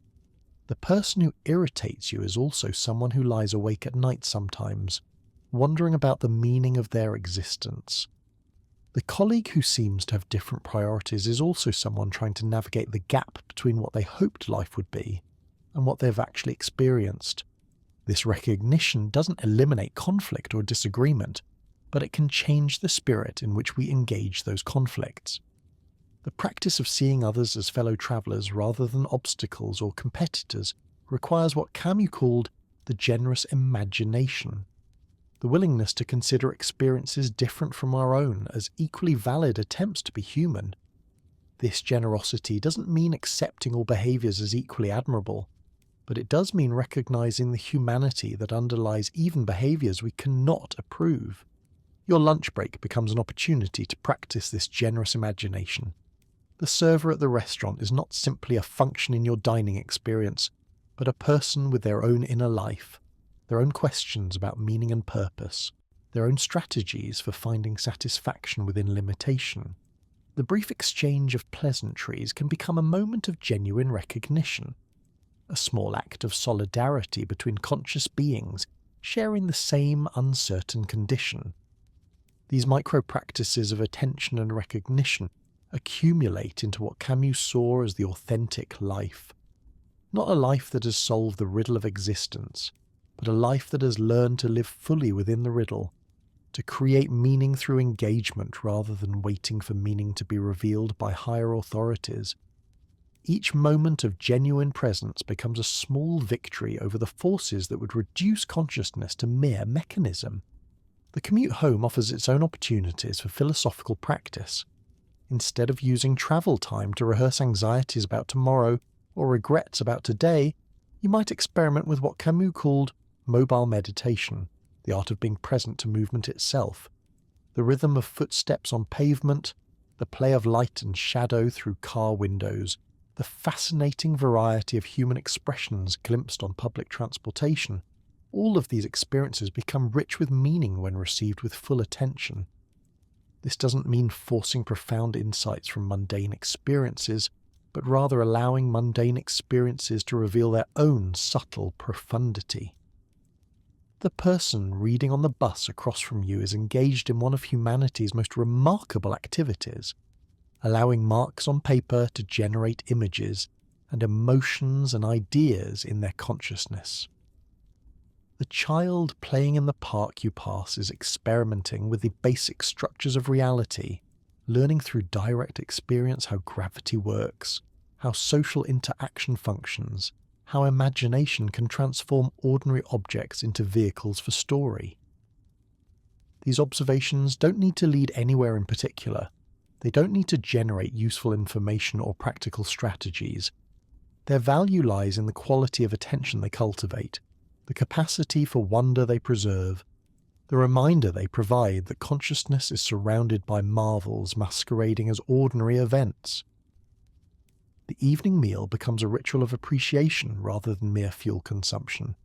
Camus wrote beautifully about the sensual pleasures available to embodied consciousness, the complex flavours that emerge when ingredients are combined skillfully, the social warmth that develops when people share food and conversation, the simple satisfaction of nourishment after a day of activity. These pleasures don't require philosophical justification. They justify themselves through the immediate quality of experience they provide. But approaching them with conscious appreciation transforms routine consumption into something approaching ceremony. The tomato in your salad connects you to soil and sunshine, to the agricultural traditions that developed cultivation techniques, to the workers who tended and harvested the plants. The bread connects you to grain cultivation, to the ancient discovery of fermentation, to the cultural evolution that transformed raw materials into nourishment. Each bite becomes a participation in the vast web of relationships that sustain human life. This awareness doesn't need to generate guilt about privilege or anxiety about global systems. It can simply deepen appreciation for the complexity and interconnectedness that make individual existence possible. We are not self-made or self-sustaining. We exist within and because of countless relationships, most of them invisible to daily awareness but essential to our continued flourishing.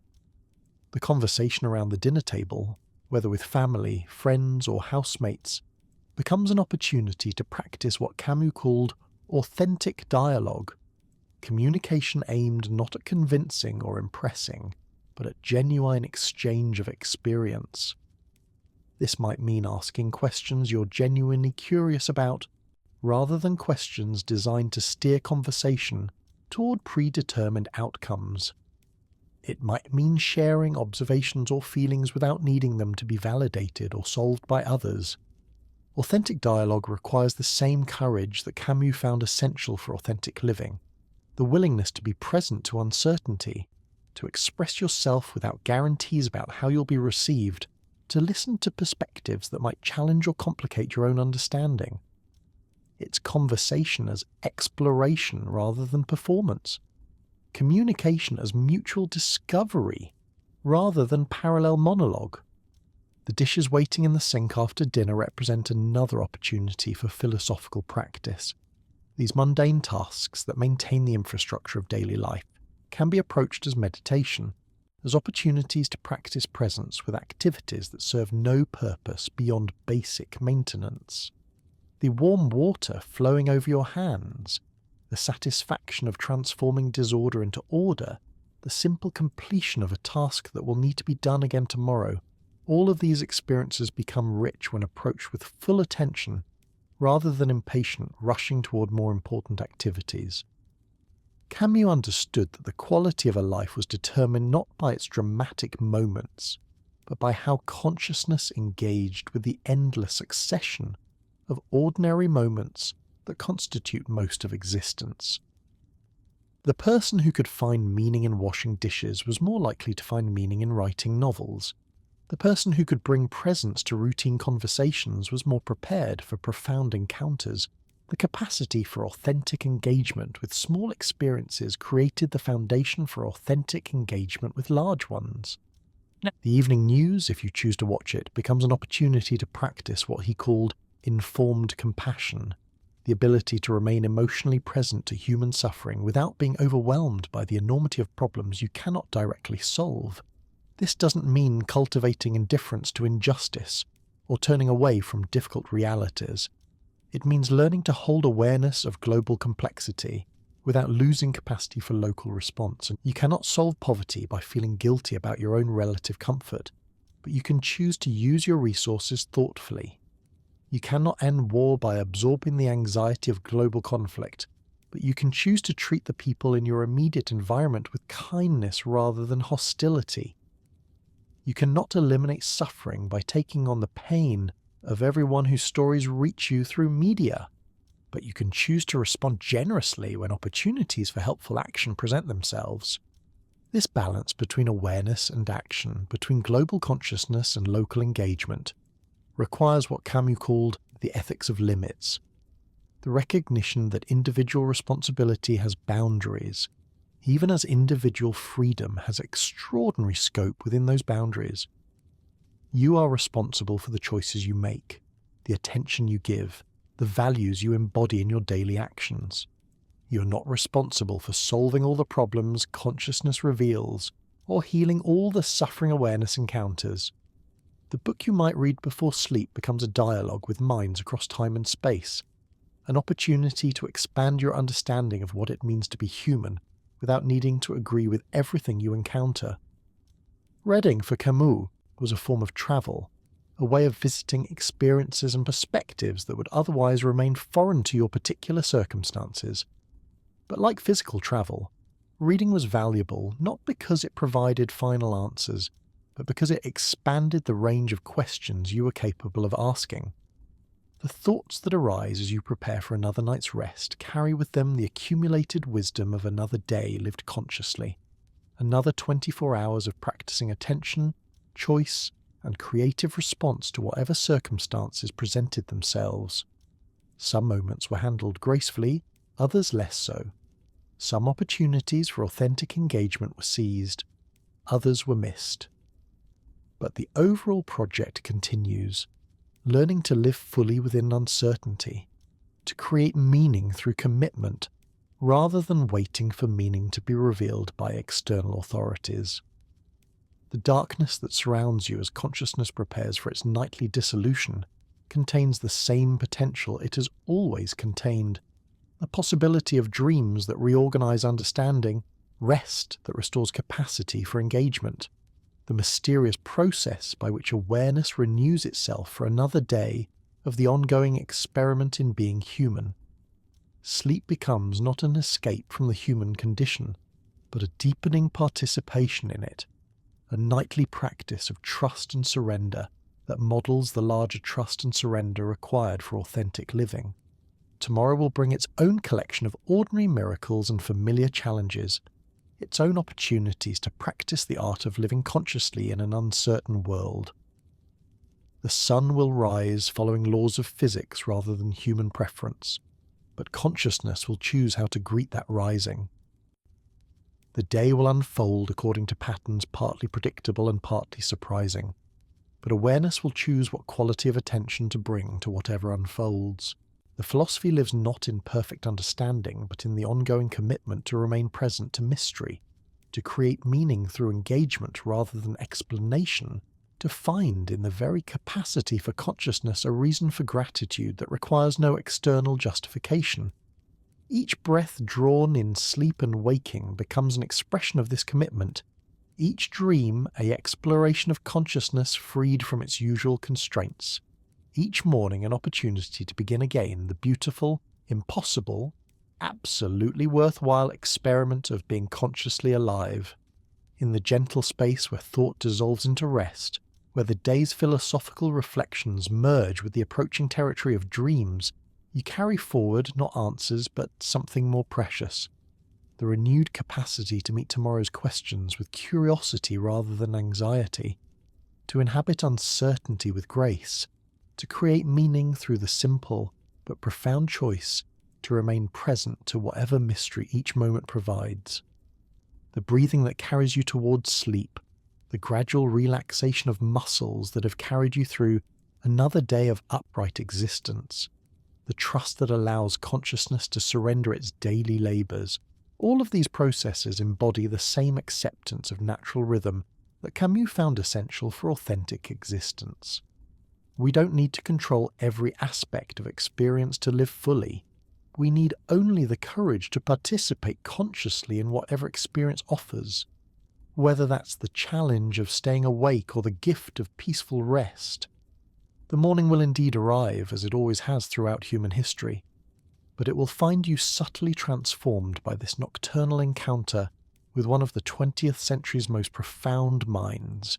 You will wake not with new certainties, but with a renewed appreciation for the questions themselves, for the very capacity to wonder about existence that distinguishes conscious beings from the unconscious matter that surrounds us.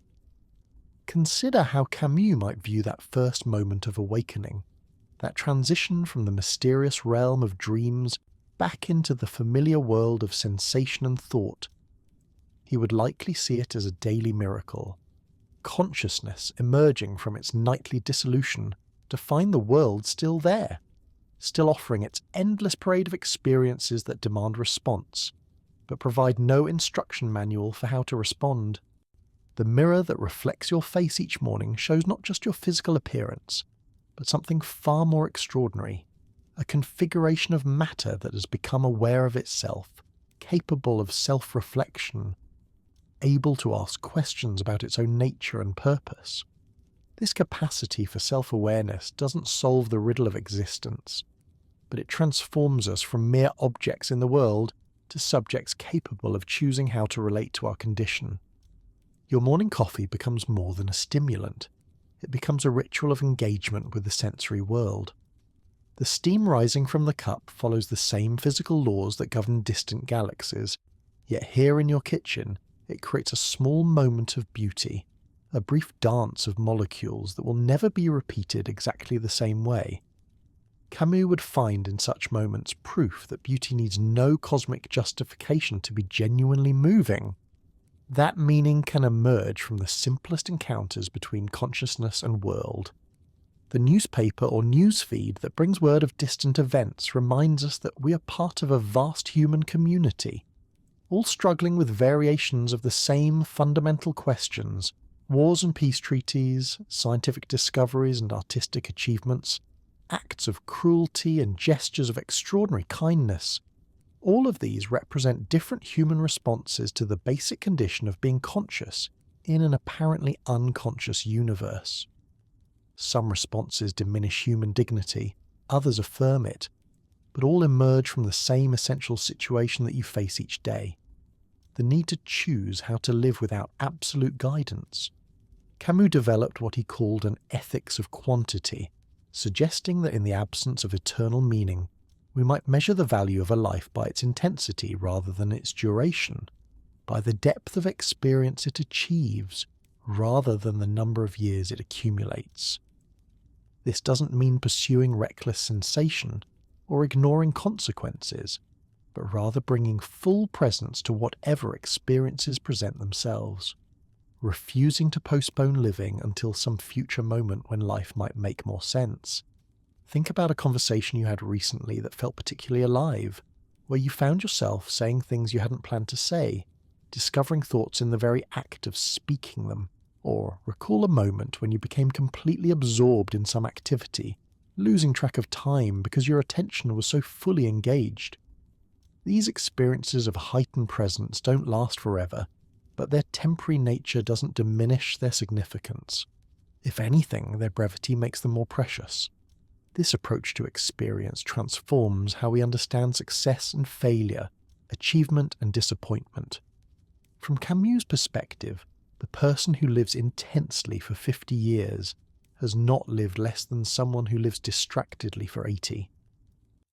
The relationship that ends after 5 years of genuine connection has not failed, compared to a marriage that endures decades in emotional numbness. The creative project that never finds an audience has not been wasted if it engaged the creator's full attention and passion. Your daily work, whatever it might be, becomes an opportunity to practice this ethics of intensity. Whether you're writing reports or teaching children, building furniture or healing patients, the meaning doesn't lie in the cosmic significance of the activity, but in the quality of engagement you bring to it. A janitor who approaches their work with care and attention may live more authentically than an executive who goes through the motions of leadership without genuine commitment. This perspective requires what Camus called lucid recognition of our actual circumstances rather than the circumstances we wish we had or think we deserve. Most of us spend enormous energy maintaining the illusion that our current situation is temporary, that real life will begin when we get the right job, meet the right person, achieve the right level of success, or solve the right problems. But what if this is real life? What if the circumstances you're in right now are not obstacles to authentic living, but the very material from which authentic living must be constructed? The colleague who irritates you, the commute that seems to waste time, the household tasks that never stay completed, the limitations imposed by your particular combination of talents and circumstances, all of these elements of daily experience become raw material for the art of living rather than barriers to it. Camus suggests that we stop waiting for ideal conditions and begin creating meaning within actual conditions. This doesn't mean passive acceptance of circumstances that could be changed, or resignation to injustices that should be opposed. Camus was actively involved in resistance movements and social reform throughout his life, but it does mean recognizing that some aspects of the human condition cannot be altered and therefore must be embraced as the stage upon which our choices play out. The aging of your body, the mortality that limits all human projects, the uncertainty that surrounds every important decision, the basic need for food and rest and companionship. These constraints are not design flaws to be overcome, but the very conditions that give shape to human freedom. A bird is not less free because it cannot swim underwater. Its freedom expresses itself through flight. Human freedom expresses itself through creative response to the particular limitations that define conscious existence. Consider how this applies to the relationships that populate your life. Family members you didn't choose, neighbours whose habits differ from yours, co-workers whose personalities clash with your preferences. All of these people become opportunities to practice what Camus called human solidarity. the recognition that we are all fellow travellers in the same uncertain journey. You don't have to like everyone to acknowledge their common humanity, their shared involvement in the project of creating meaning from the raw material of existence. The practice of solidarity begins with attention, the willingness to see others as complete persons, rather than simply as functions in your personal narrative. The cashier at the grocery store has their own inner life, their own questions about purpose and meaning, their own strategies for finding satisfaction within limitation. The person driving slowly in front of you is not simply an obstacle, but another conscious being navigating their own relationship with time and destination. This quality of attention transforms mundane interactions into opportunities for what Camus called mutual recognition, moments when consciousness acknowledges consciousness across the apparent barriers of separate identity. These moments don't require deep conversation or emotional intensity. Sometimes the most profound recognition happens in silence, in a smile exchanged with a stranger, in the simple courtesy of holding a door, in the patient willingness to let someone tell their story even when you don't particularly need to hear it. The evening hours offer their own possibilities for philosophical practice. The transition from work to rest, from public persona to private reflection, from the demands of productivity to the luxury of simply being present to whatever arises. Camus wrote extensively about what he called the right to leisure, not leisure as escape from life, but as the time necessary for consciousness to process experience, to integrate the day's encounters into the larger pattern of understanding. This integration happens not through forced analysis, but through what we might call gentle attention, the soft focus that allows connections to emerge naturally rather than demanding them through effort. The book you read in the evening doesn't need to provide practical information to be valuable. The music you listen to doesn't need to improve your mood to be meaningful. The conversation you have with loved ones doesn't need to solve problems to be deeply connecting. These activities serve the essential human need for experience that transcends utility. Your evening walk through the neighbourhood becomes a form of meditation, an opportunity to practice presence with the constantly changing tableau of light and shadow, sound and silence, movement and stillness. The particular quality of air at this time of day, the way windows glow with interior light, the sounds of people settling into their evening routines, all of these sensory details become rich with meaning when received with full attention rather than hurried through as obstacles between you and your destination. The preparation for sleep itself embodies the philosophical insights we've been exploring. You cannot force rest through effort or control dreams through planning. Sleep requires surrender to natural rhythm, trust in processes beyond conscious direction, acceptance that consciousness must periodically dissolve in order to renew itself. This nightly practice of letting go models the larger letting go that authentic living requires, releasing the need to control outcomes while maintaining full engagement with process. The darkness that surrounds you as you settle into rest is not empty, but pregnant with potential. Dreams will reorganize memory and emotion in ways that often provide insights unavailable to waking logic. The body will engage in repair and renewal following biological wisdom accumulated over millions of years of evolution. Consciousness will explore territories impossible in waking life, creating connections and narratives that expand our understanding of what awareness can do.